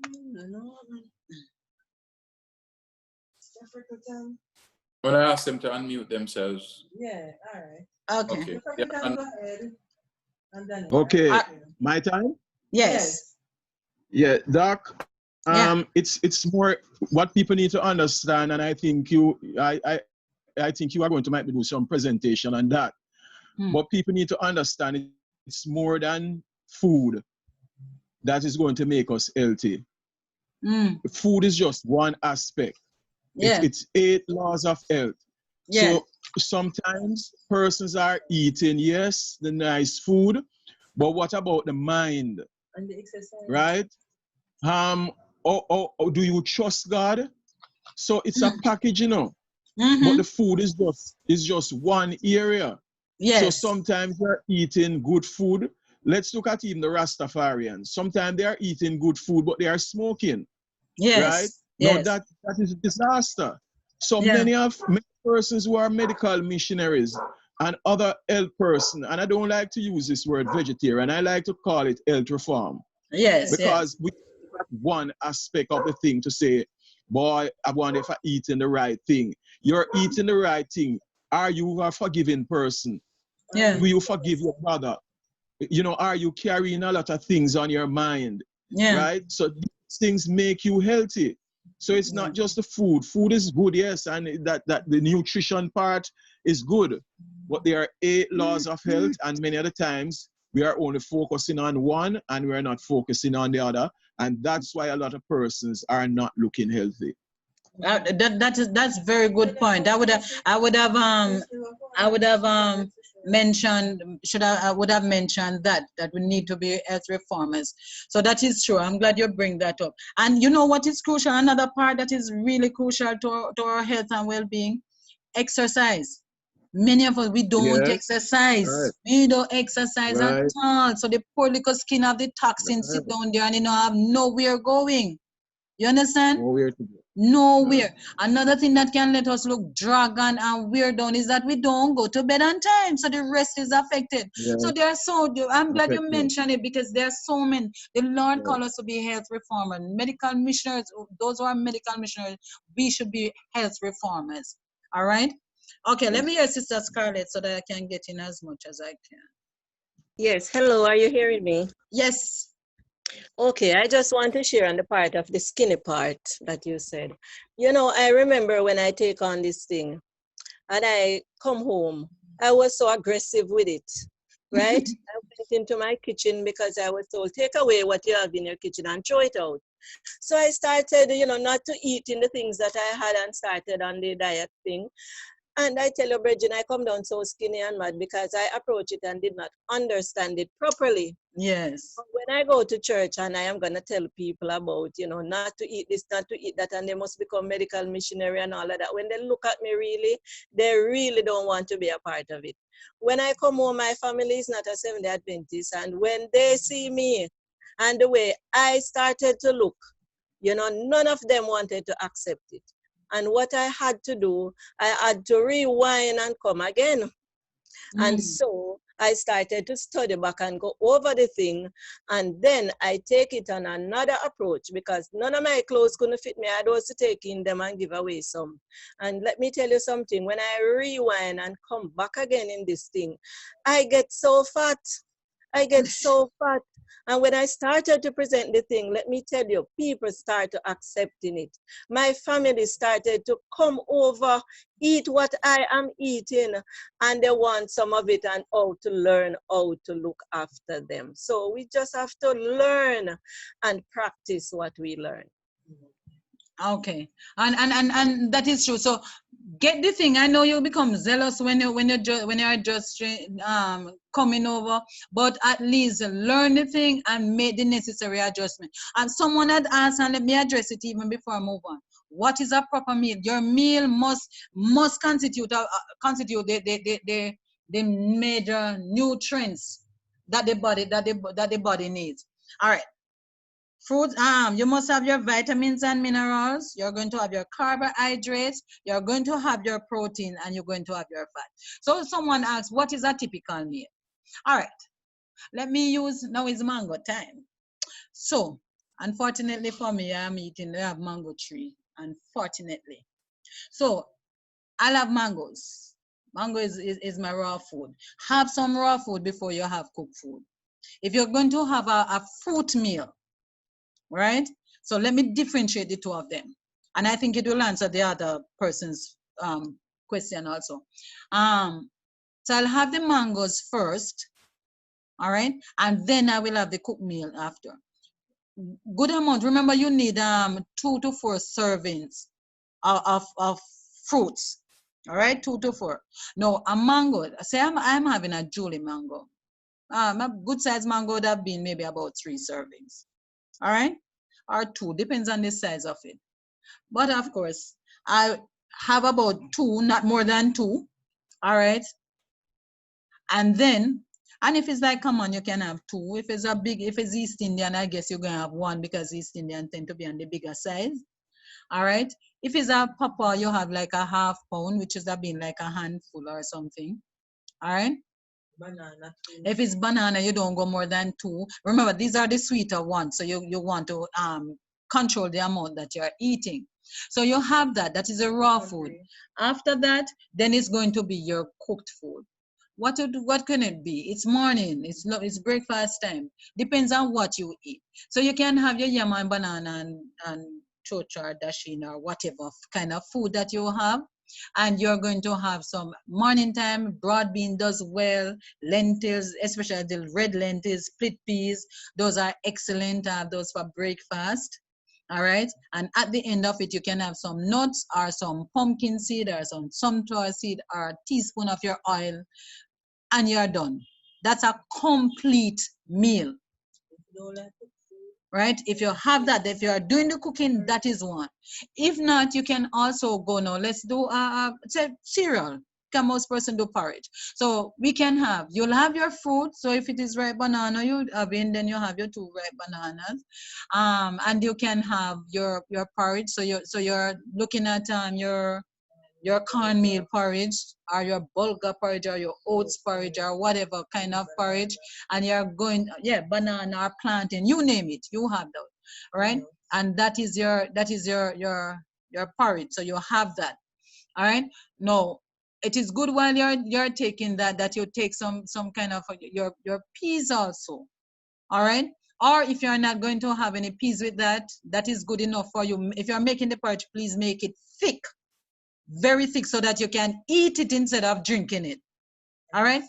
You can have now, what you do now to ensure that your protein is also taken care of, you can grind your seeds. Take a tablespoon of your seeds and grind it and put it in that, all right? And that in itself can be a complete meal. All right. Suppose again it's morning time, is breakfast. You have some cucumber, you have some tomatoes, or whichever of them you have, and you're cooking up some ackee, and you have some, you want to do some quinoa with it, or some toast. You have your bread, you toast your bread with it. All right. And at the end of that, then you have some more seeds. That's a complete meal. All right, simple as that. Suppose it's morning and you decide you want to have vegetable for your breakfast. Now, your raw food you're going to have with that is your lettuce. Lettuce make good, lettuce make your raw food because it's very high in water content. So you use that. And then you have your steamed callaloo with your toast, or you have it with your banana, not your banana. Don't do the banana because your banana is fruit. You can have that with your yam or your sweet potato. All right, you can do that. Okay, and at the end now you have a little seeds or nut. Somebody asks why the oil at the end of it. It is an alternative. You don't have to have the oil, but I'm saying your body needs some fat. Your body needs some fat.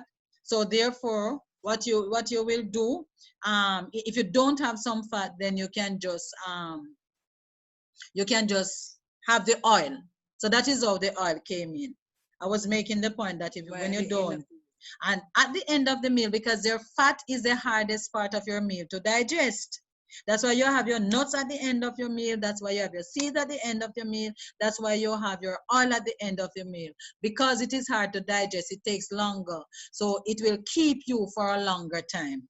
All right, and you don't want to take something in your system that is taking longer to digest, and then you put the other meal behind it. All right, so that is the reason why we do that. Someone was asking, can you have your pumpkin?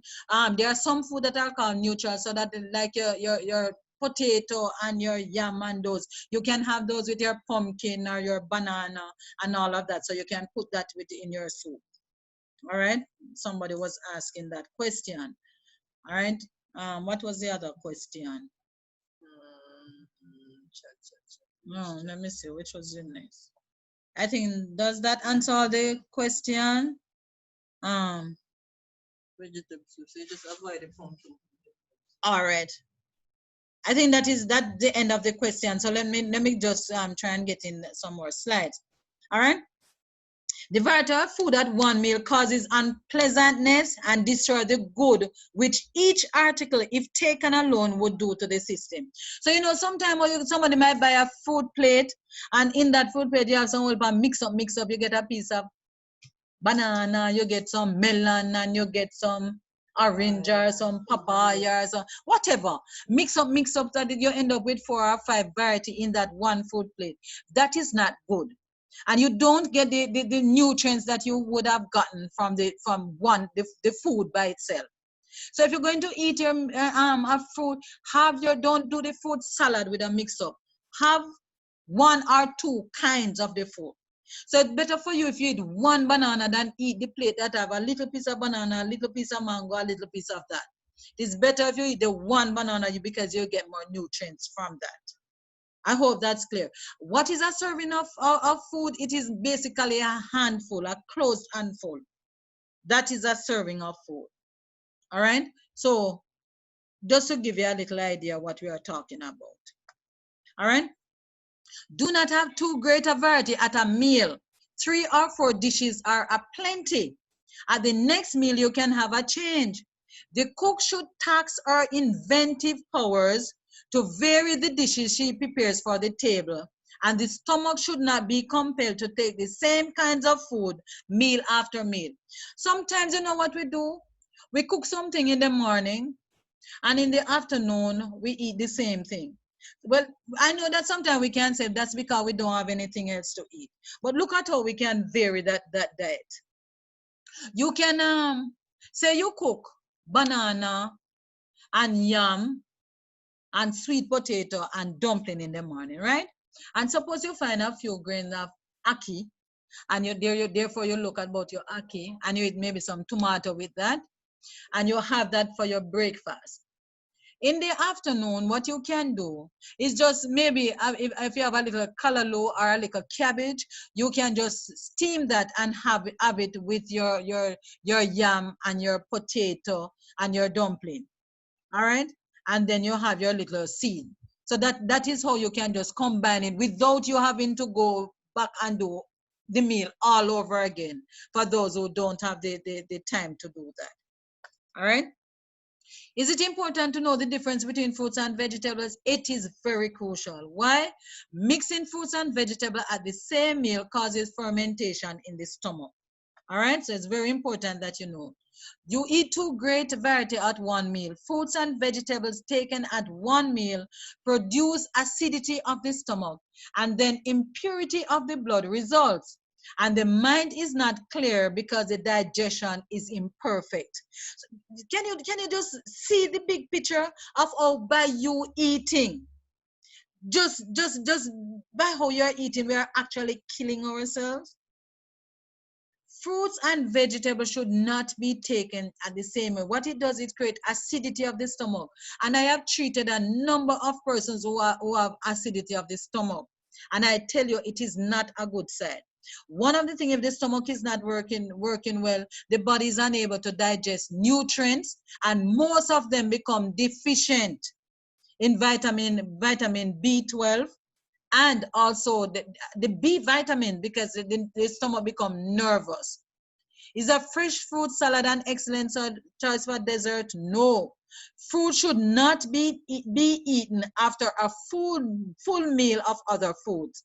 So don't eat your meal and somebody come give you a nice pretty mango, looks so good, and you just finish eating, so therefore, you know, I'm eating it at my meal time. No. Put that mango down and let it stay until it is more convenient at another meal time before you will eat it. Okay?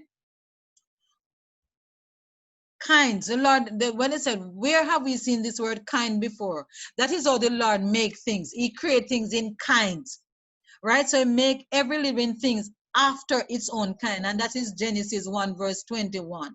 All right. So when we are eating food, we are to eat food in kinds, right? Know them and know how they are mixed. No, for many persons here, I need you to remember this. Some persons, if you have arthritis, there are some food. This is a death in your pot right here. There are some food that you need to avoid, and these are the nightshade food. All right, they aggravate arthritis: eggplant, bell pepper, and tomatoes. All right, they will aggravate your arthritis. So avoid those if you have arthritis problem. All right, I can't go through all of this with you right now, but I just want you to see about kinds, how the Lord break them down. This is your grains, your corn, your millet, your rice, your sorghum, your wheat. They are grains. And here are your legumes. So you're talking about your chickpea, your black beans, your navy bean, your pinto beans. All of those are different kinds. All right, so the Lord break down things for us so that we can have them. All right, we have seeds, and we have beans, and you have your nuts and your seeds. All right, anything, cut any of these things in half and you'll find the same basic structure inside. That is what we are talking about, the seeds. All right, let me try and get through, because there's something I want you to know. This is your food combination. This is what you're asking for, and this is what I'm giving you now. Look at this. This is food combination to give you nutrients. No, in the world, in the meat kingdom, they said that vegetarians don't get complete protein because only meat have complete protein. That is true. That is true. So you can understand them saying that. But God did not expect you to eat one kind of food. He gives you food in combinations. Here is your wonderful rice, your nice, beautiful brown rice, and you're combining it with some stew peas. That, my dearest, is a complete protein, because you're now combining your food. No, I don't know how your screen look, but if you see this brown rice, do you know that when brown rice is properly cooked, that it will burst open, the grain inside will look white, and it is very sweet. That's a very sweet taste. It's like you can eat it by itself.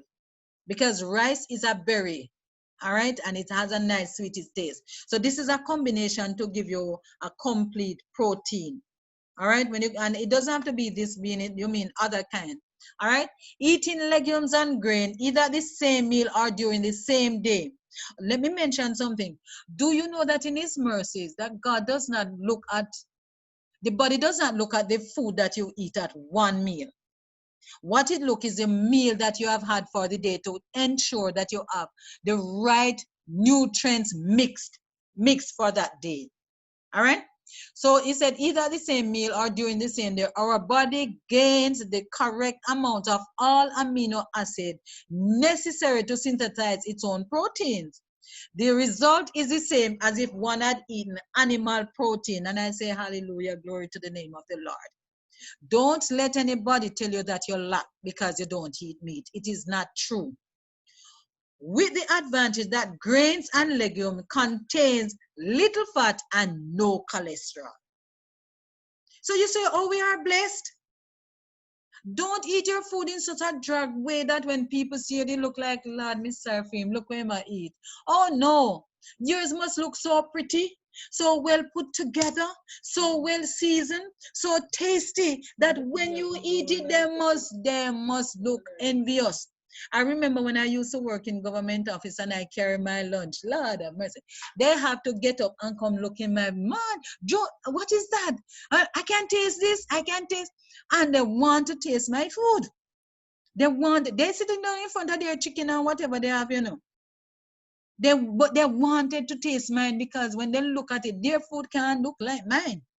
And when they taste it, I said, but we can't never know say this can't taste. So you sure don't meat not into that stew peas? Yeah. Well combined. Now, for those who know us, you know we have a vegetarian restaurant. And on a daily basis, I see lockdown and COVID came and persons leave their house to come to the restaurant to buy food. Sometimes they ask, they will ask in the kitchen, they ask them, you sure no meat not into this? Me smell meat, man. When they taste, it gives them some chickpeas. I tasted that chickpea from the restaurant yesterday that they cook down there, and I'm telling you, when the lady who was nearby, I said, listen, I have no need for your chicken because this way past the chicken. You understand? And you're not getting the fat and the cholesterol, so you're healthier for having eaten like that. All right. So look at how look how the Lord does his thing now. Look at it. Legumes are deficient in methionine. I always get that wrong, but you see the word, so you know what I'm talking about. But it is rich in lysine, right? No, that is a protein that is needed. These are two protein. Look at this now. Grains lack lysine, but contain liberal amount of methionine, right? So when you combine the two, the proteins found in legumes and grains, when joined together, they are very nutritious because you have a complete protein right there without this sickness that follows when you eat the meat. You understand? All right, let's take that, Anne. Go ahead.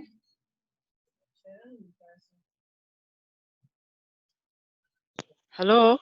Yes, we're hearing you now. Hello, Doc. Good Yes. afternoon. Happy Sabbath. Michelle here, Doreen. Hi, Sister Doreen. How are you? I've been Welcome. joining for so long. Yes. You know what I think it is sometimes for us who are trying to go the vegetarian route, we don't really know how to cook the meal. That's one. And just the rice, the brown rice to speak about. Yeah. It's the first time I heard how to cook the brown rice properly. Yes. I always have this shelly rice, like hard rice then. I did not know about that Yes. long cooked rice to get it. That texture, the soft, we don't call it soft rice when you cook the white rice. Not knowing that. So I just learning. Amen. I must cook it shelly. Me always a cook it shelly that is scat out like when you feed fall. And it don't taste good that way. It's not Believe very me, I did tasty. not know. I never know. Yes. Always. Grains, you Not see, the first time to me. yeah, what happened, no, Sister Doreen? Grains in general, they take long to cook, very long to cook. And why? Because you see, for most of us, we boil our food. We put them on high flame and then let them cook quickly, and we lose the nutrients from it. Food are supposed to be slow cooked. So if as soon as your water start boiling up or the food start boiling up, you have to turn your stove down very low and let it slowly cook itself. When that happens, then the nutrients will be maintained in the food. And I remember, if Brother Sean is there, some years, and maybe Sister Scarlett will remember, we were having a training in Bagwalk. And at the training, we had about 19, I think, 19 persons, and there was like 22 of us in all. And I had a 2-pound pack of rice, and I have a very large pot that I was cooking. And the thing with rice is that you have to put, if you have 1 cup of brown rice, it takes about like 3 to 5, depends on your stove, water to cook it. So when I was cooking the rice in the pot, it was my first experience with doing it like that. And the rice starts swelling. The rice starts swelling until it reached the big pot, you know. I have to take off all of that top part, put it in a basin, and half but the pot, and then put the water in it and leave it to slow cook. Would you believe that pot cook, and then all of us was fed from that one? That is what was about like a pound now, you know. And the other one was left that I could cook again. But that's what I'm saying to us, and we need to have faith in God and understand how the Lord thinks. He make it easier for us to be sustained. He make it cheaper. 1 pound of brown rice, when it is cooked, it turn out into 3 pounds of rice. And somebody speak about the 1 pot for the whole day. Sometimes I think that boils back to affordability. Many times persons, they only can afford, let's say, then cook 1 pot in the morning. I must be honest with you. It might sound strange, but vegetarian life, if you don't get it right, it's not easy, to be honest. And they might can only cook one pot in a month. That is why many persons don't really jump on the vegetarian bandwagon, because they just cook 1 pot in a morning and then eat what I eat 3 times a day. Because you know, so I think that is also part of the challenge that person have. And it is not. Maybe that's why the Lord wants person to be educated, because it's still not godly. God, if you look in the Word of God, you know, if you look in the Word of God, God feed His people, you know. He said, David said, I was young, now I'm old, never have I seen the righteous forsaken or his bread, but him begging bread. He said that the raven wait upon him for his food. So what God has done for us, it just that persons don't know. But once you're learning and you can see, it is way cheaper, far. I'm telling you, what you'd have spent under normal circumstances for food for the week.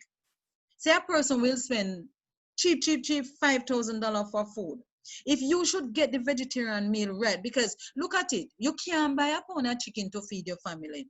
But yet, $200 a pound. It is $200 per person. All right. When you buy $200 worth of peas, that is like a pound of peas. A pound of peas is going to turn like 3 pounds of peas. You can't eat it off. That is like 3 days eating. And you cannot buy a pound of chicken to feed your family. You understand? It's just that persons don't know, and they believe that you're not getting nutrients. So a lot of it is in the mind. It's not understanding what God is doing for us. So if you can, when you buy a pound of brown rice and a pound of peas, you cannot do that with white rice and a pound of chicken. You can't. Well, to speak about the mango, where I live, I have common mango on my thing over where I live. And that me eat. Sometimes I eat one does the common mango, believe me. And it's not good for you to do that. It will spike your sugar level, and it's too much work on the liver, because it's a fat soluble vitamin that you get from the mango. No. All right, so try not to eat a lot of it at one time. And another thing that we do, another thing that I do, I learn to make things with them. So if you can, you see like the mango there, mango doesn't need sweetener. What I can do, I can just make put like maybe a oats down the bottom of a pan, just maybe blend it out, and then maybe put like a little raisin with it and press it in my pan bottom. You see that same mango? You get it and you just blend it.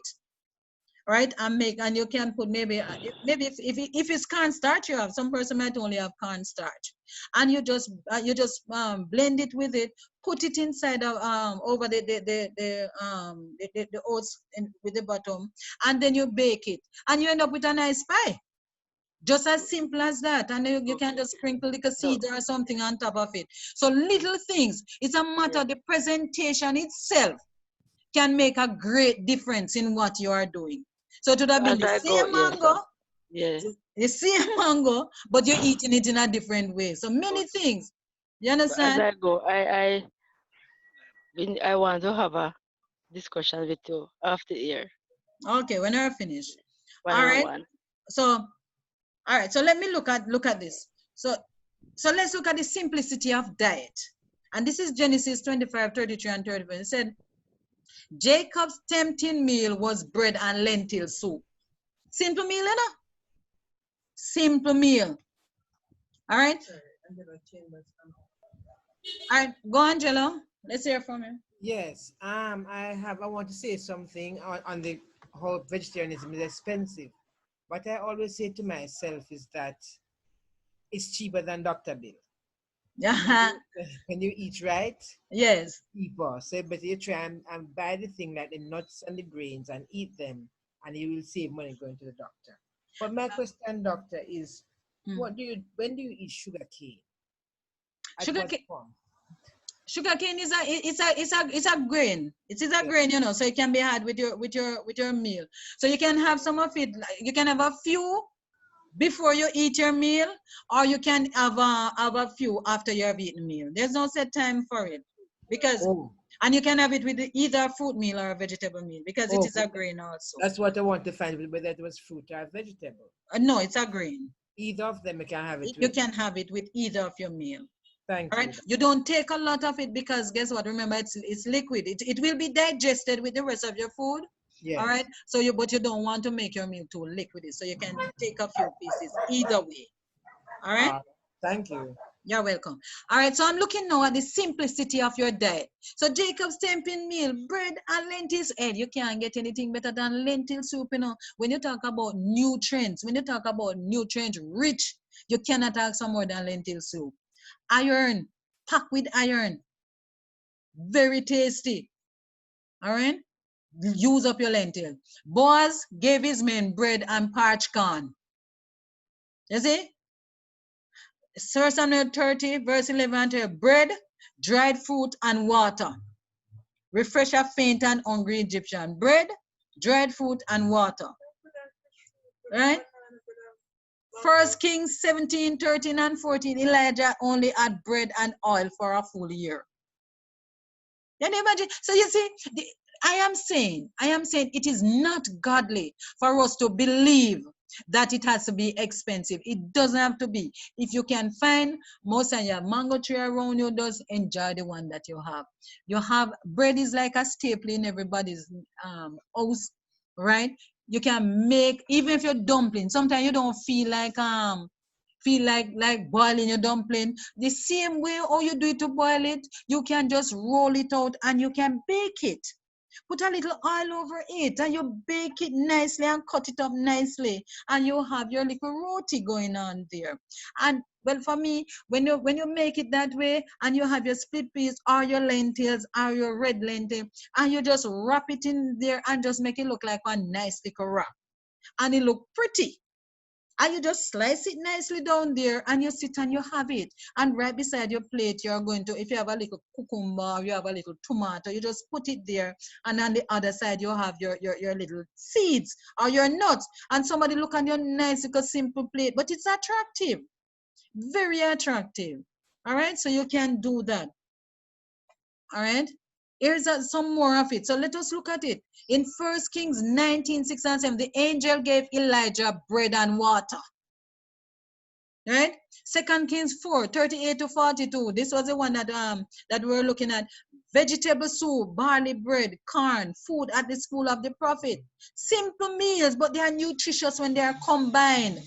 Matthew 14, verse 9, the Savior fed the multitude, fish and bread. All right? We know that we are advocating fish, but we are saying the meal was simple and everybody was still filled. Right? John 21, 9 and 12, two variety of the meal the Savior cooked. Fish and bread, the Lord prepared that and give them. So I'm saying the simplicity, they get the principle of it, that your meal must be simple. You don't have to say you cannot buy chunks and mince and tiplet and botany and no, we are talking about things out of the ground. Put them together. Buy yourself 1 pound of peas. Buy yourself 2 pounds of brown rice. That is 2 days food. If you find mango, eat it. If you find little cabbage, put it with it. If you find little callaloo cheaper than any meat. Do you understand what I'm saying? I am advocating for my God. I am advocating for my God because I know that he did not make it like how people make it out to be. He did not. He give you simplicity of meal in such a way. We are not saying that every day you're going to be simple. Someday you might find yourself with a little money. When you're in the world, you used to take the money when you get paid and you will go and buy, you treat yourself and you say you go buy KFC. And Burger King and pizza. Now that you're on the side, you're health reformers, you're going to know, use that same money and you can give yourself a little treat. I like my cheesecake, right? No, vegan I'm talking about, not what is in the world. Sister B make the most beautiful cheesecake. We will make it. I like to make pies. So we can have those things just to treat yourself once in a while. And it does not have to be expensive, all right? It doesn't have to be. And if the meals in our homes were more often after the Bible plan, listen to this. If the meals in our homes were more often after the Bible plan, there would be less dyspepsia. What is that? Bad stomach. And the tired housewife would have more time to study their Bibles. Dyspepsia, indigestion, or upset describe the discomfort or pain in the upper abdomen. So abdomen. So most time you eat and you feel it there going on, nauseousness, bloatedness, burping, all of this going on. Sometimes is that the meal is just too mixed up, and that is going to happen to you. All right, but keep your meals simple. A good meal, we just mentioned this. I look at this already, so here it is. A good meal, fruits or vegetables, your carbohydrates, your protein, your good fat. Meal consists of 2 or 3 kinds, so you don't have to do no mix up. Suppose you're doing the banana family. So you have green banana, you're cooking some green banana. You have ripe banana, you eat your banana, right? And you have plantain. Do you know that just one kind? So with that kind, you can have your ripe banana as your fruit. You can cook plantain and cook your green banana there. You can put some pumpkin with it if you so desire, or some sweet potato with that, all right? And that is just 2 kinds of food you mix there. And then you'll have some kind of peas or beans. So here it is that you end up with a whole, with 2 or 3 variety in that plate. All right? So that is how you talk about your food combination. All right? Some of the nice little things that you can do for yourself. Just try. Learn to make little savory things for yourself. Sometimes when I'm having seeds, I will put like the pumpkin seeds and the sunflower seeds, and then I will just put a little raisin in it. All right? Sunflower seed, my raisins, and my pumpkin seed. And that is a great little nice little mixed nuts. All right? So that you can have at your hand, you can have that as instead of you just eating the dry liquor, something that might not taste as nice. All right. Sometimes you can take some of the things you have. You see your bright banana. Instead of you just eating your ripe banana like that, you can blend it and you can mix it out in your oats, and you can mix it with your seeds. I have taken up nowadays, so I have to stop because I'm putting on too much weight. But I fall in love with Irish Moss. Beautiful food, well nourishing. Just Google it. Google the health benefit of Irish Moss. Some will call it sea moss. and I just blend that with some sunflower seed. The milk that you get from that, no, I soak the Irish malt, just wash it and soak it like for 2 days. So that nice little liquid that you get from there, that's so beautiful and so healthy and rich.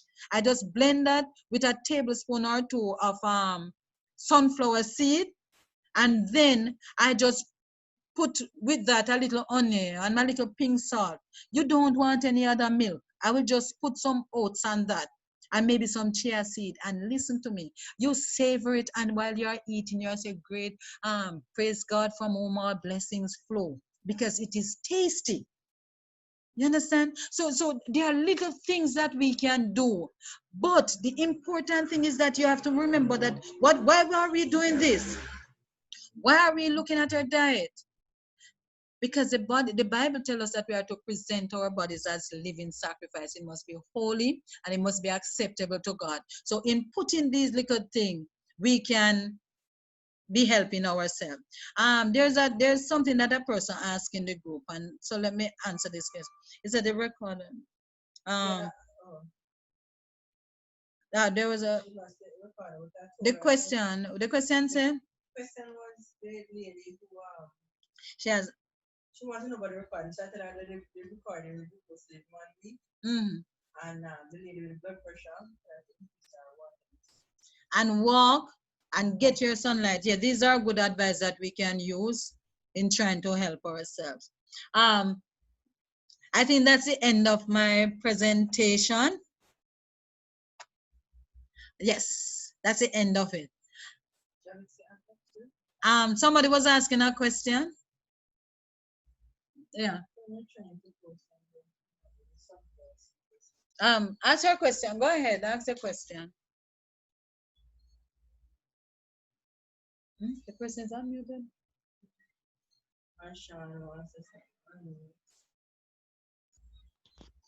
Yes? Yes, we can hear you now. What I want to ask is, I don't know if is it true that flaxseed should not be eaten whole?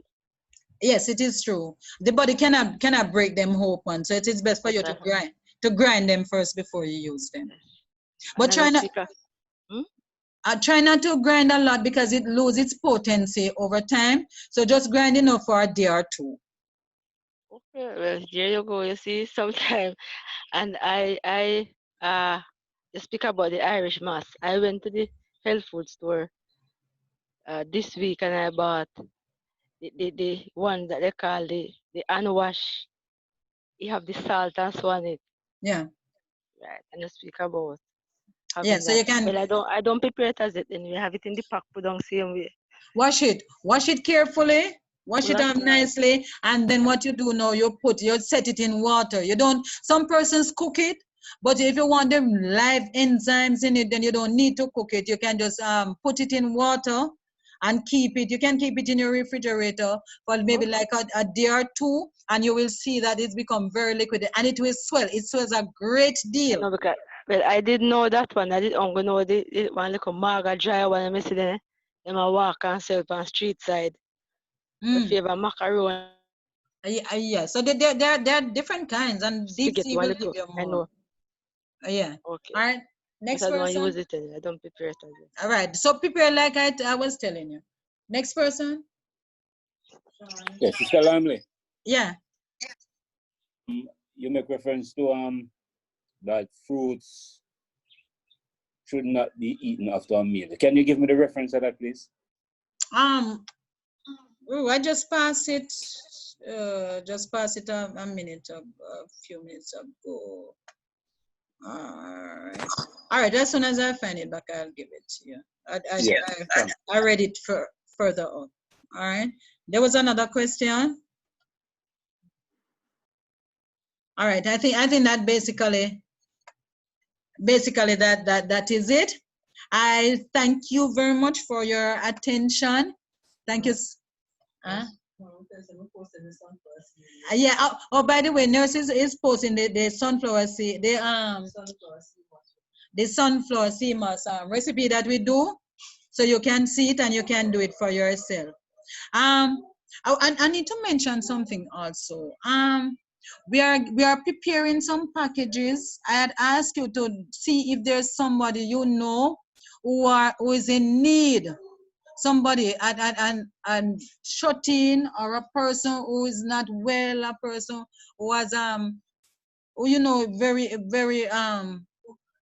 poor, yeah, affected by the COVID, not working, that we can offer assistance to. Some person might be sick and really need us to go in. So if you can identify one such person, then you just pass on the information to us so that we can have this person on the list, so that when we make up these packages, then we can visit. There's a lady I know that lives in Clifton, and I want to know if there's anybody in this group who can fix pipe, because she cannot walk very well, and her pipe is not doing well. The water is running and wetting up the yard. She cannot sweep the place. She has to walk with a walker and trying to sweep up her yard. I noticed her hair. I saw it in 4 big plaits. Well, I can't even plait my hair alone. How much less? I told her I'd get somebody to come in and comb her hair for her. She said she have to clean up her house herself. So she desperately need of help. So just give your name. If you don't have the number, just take the number 331-7430. All right. Call nurse, and so that arrangement can be made. If you know someone who can help her with the pipe, I don't really know someone who fix the pipe. She lives in the Clifton community. If you know Clifton Church, right on that stretch. All right. Can I say something? Yeah. All right. Good evening, everybody. This is Nurse. Just to say that we've got a number of persons, a list of persons who need help. We have gotten donations. Thank you so much. But guess what we didn't get? We didn't get persons committing their service. So Doc is now asking for if there's any plumber, any whatever. But we want persons to commit their service. You don't have to be any long time, an hour or two. For example, this lady, you could volunteer the time, or 2 or 3 persons just go in and just clean out our house for one day. Just, dedicate an hour or two to do that. To comb our hair don't take long or whatever. People, this is Christ's method. When we are friends to the person them who feel that they don't have anybody to comb their hair, to wash them clothes, because they're not able to do it. They're alone at home. Some persons can't go to the shop. Even that, you call the elderly in your community or somewhere. Okay, I know that you can't really go up and down because of the COVID thing. Do you need anything at the shop? I'm going to the supermarket. You want me to buy anything for you? Simple things like that. We need person to invest their time. I'm going to prepare a link so that persons can, I realize that I don't have everybody's email, so I can't really send information as I would want to the group. So what I'm going to do, I'm going to create a link so that the next time we get on, you will have that link. You can sign up, so I'll know everybody's name and their phone number with their email, so that I can send it, and then you can commit in the link. It's going to be a Google thingy. You can get on WhatsApp. Just indicate what kind of service you can offer. I can offer 1 hour to go read the Bible to somebody. I can offer 1 hour to go cook a meal, or anything that you can offer. You don't have to be great. You don't have to be trained. It's just everyday things that you're offering to do for somebody who is in need.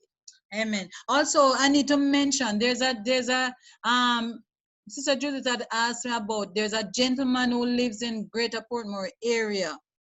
All right, and there's no help for him. He's by himself, and she's asking if there's a medical missionary that we have would be able to live there. It's not that you can even say pay a salary, but maybe just a stipend or something, but just somebody who would want to stay living and be able to give service to this gentleman. So this is something that we need to look into also, because he's there and he really needs someone to help him. So I'm asking you, please, any information, just pass it on. Call that number, the 331. Nurse had put it on there, and we will do that. All right? I want next Friday evening, we are going to be looking why the medical missionary work, because here it is, we are talking about medical missionary, and a lot of persons do not know why. So we want to look why the medical missionary work. We want to look in depth, and we are doing that on Friday evening. All right. So without much ado, I really want to thank you. Were you blessed? Was it helpful? Will it help you to make better decision? You know, you eat and or what you think about food. All right. So, Ibet. All right. Let's take those two persons. Who's answer?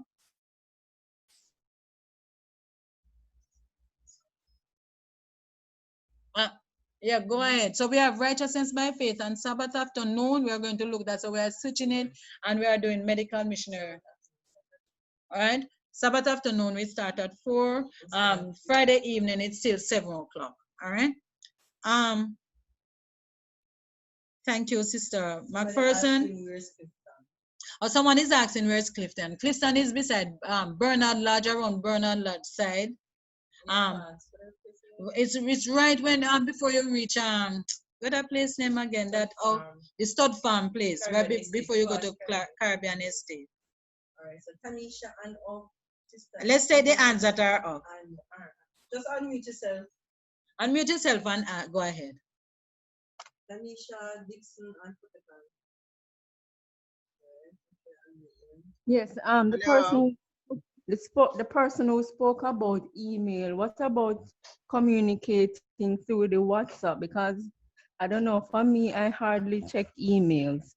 But if you send a WhatsApp message. Everybody name and something for me in a WhatsApp group. All right, yes. So she's doing it on WhatsApp too. She's doing it on WhatsApp. So not everybody will have an email. So the link will be posted in this group. The link will be posted in this group. It will have the facility to get your name and your number and your email. So if you don't have email, you will be communicated to you by WhatsApp. If you don't have WhatsApp nor email, then a text message will be sent to you. But okay? Understood? All right. All right. Okay. Yeah. Next person, quickly. Yeah, question.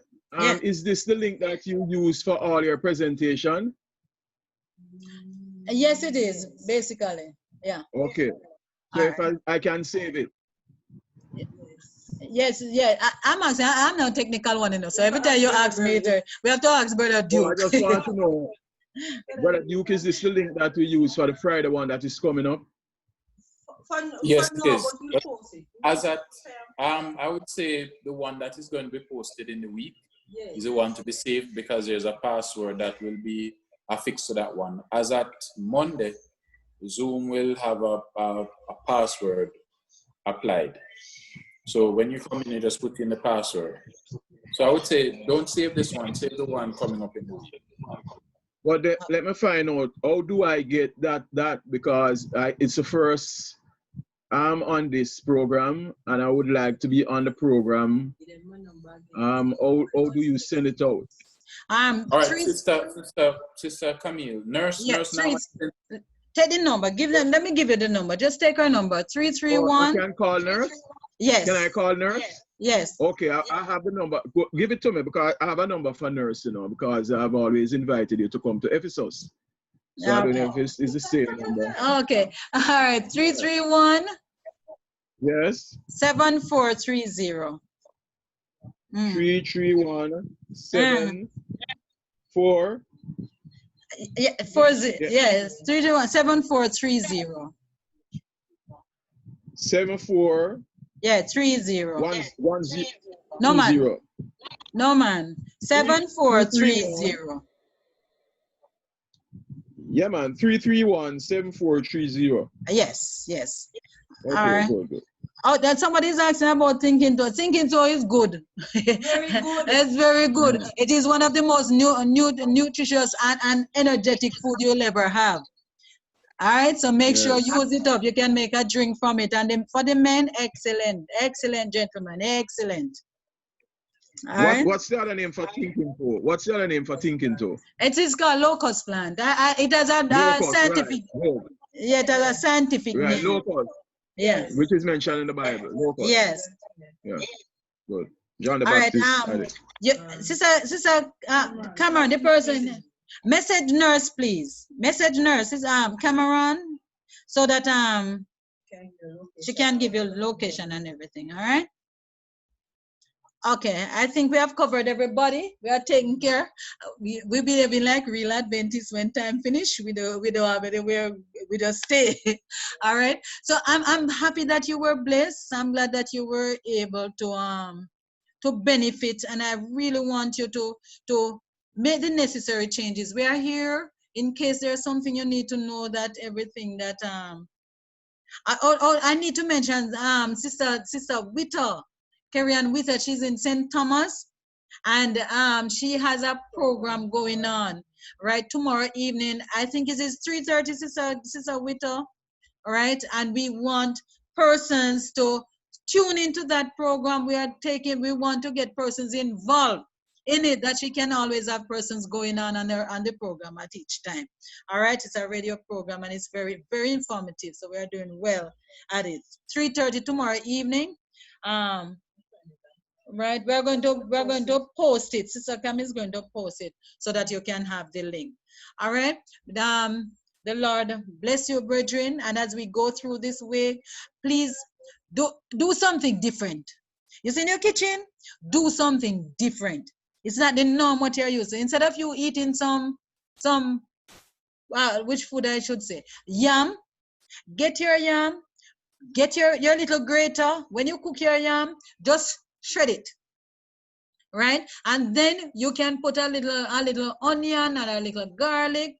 You can put even maybe a little of your oil, or even if not oil, you can put maybe a little coconut milk, or you can use a little even some of the same pot water that you use to cook it, and you can make it in some nice little balls, put it in a little cover container, and just spread it on your plate, just so that it can look different. And you put a little ackee beside that, and you cut up a little tomato or a little cucumber right there, and just let it look attractive.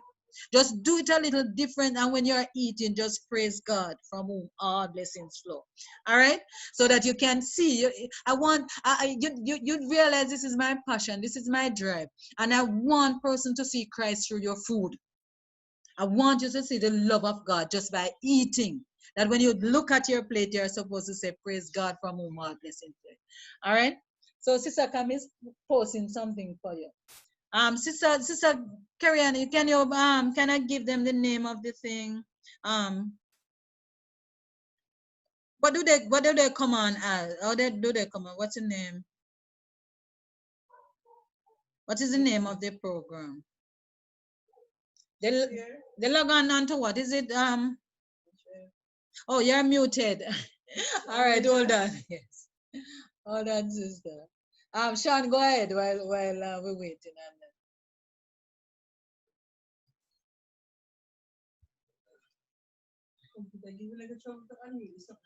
All right, so we're having a little challenge with that one.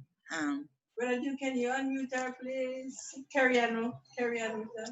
Right, can you unmute her, Brother Duke? Because it's not working on this side. All right, she can go ahead and unmute herself now. All right, she's Carrie-Ann. Go, Carrie. Unmute. Yeah, you are. Oh, we're hearing you, but you're gone. Can you hear me now? Yes.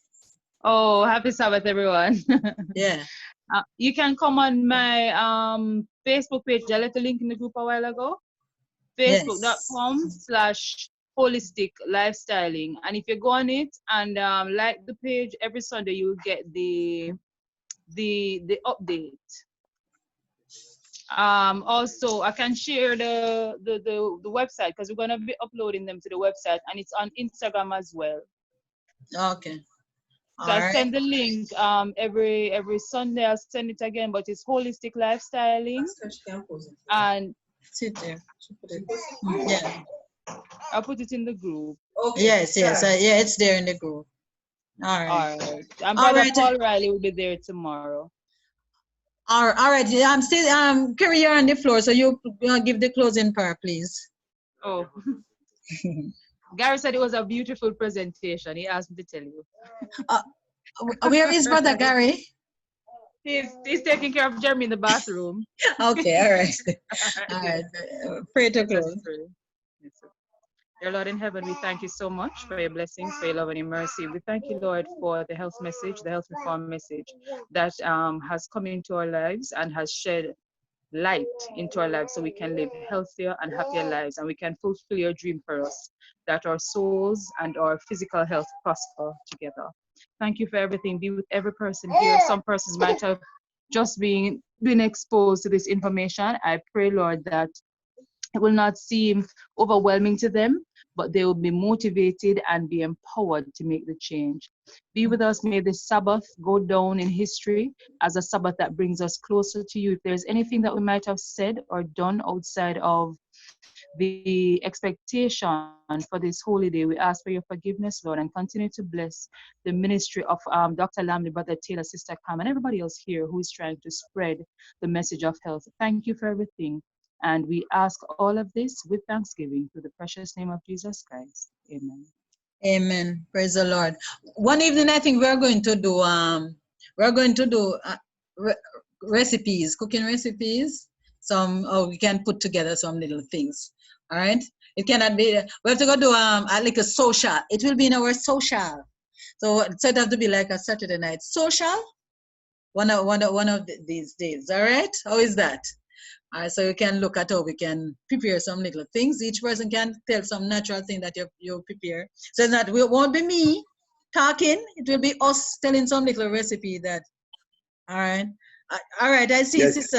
Sister Lamley. Yes. Remember the reference. Oh, okay. I will check and let you know. All right. All right, everyone. Thanks, Sister Dixon. We will talk. Thanks. Can I be added to the? Yes, Daniel. All right. Blessing. Take care. Bye-bye, everyone. God bless you. Yeah.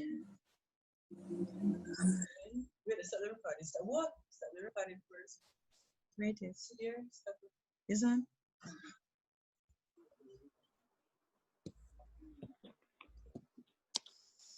Stop sharing that. Your last answer.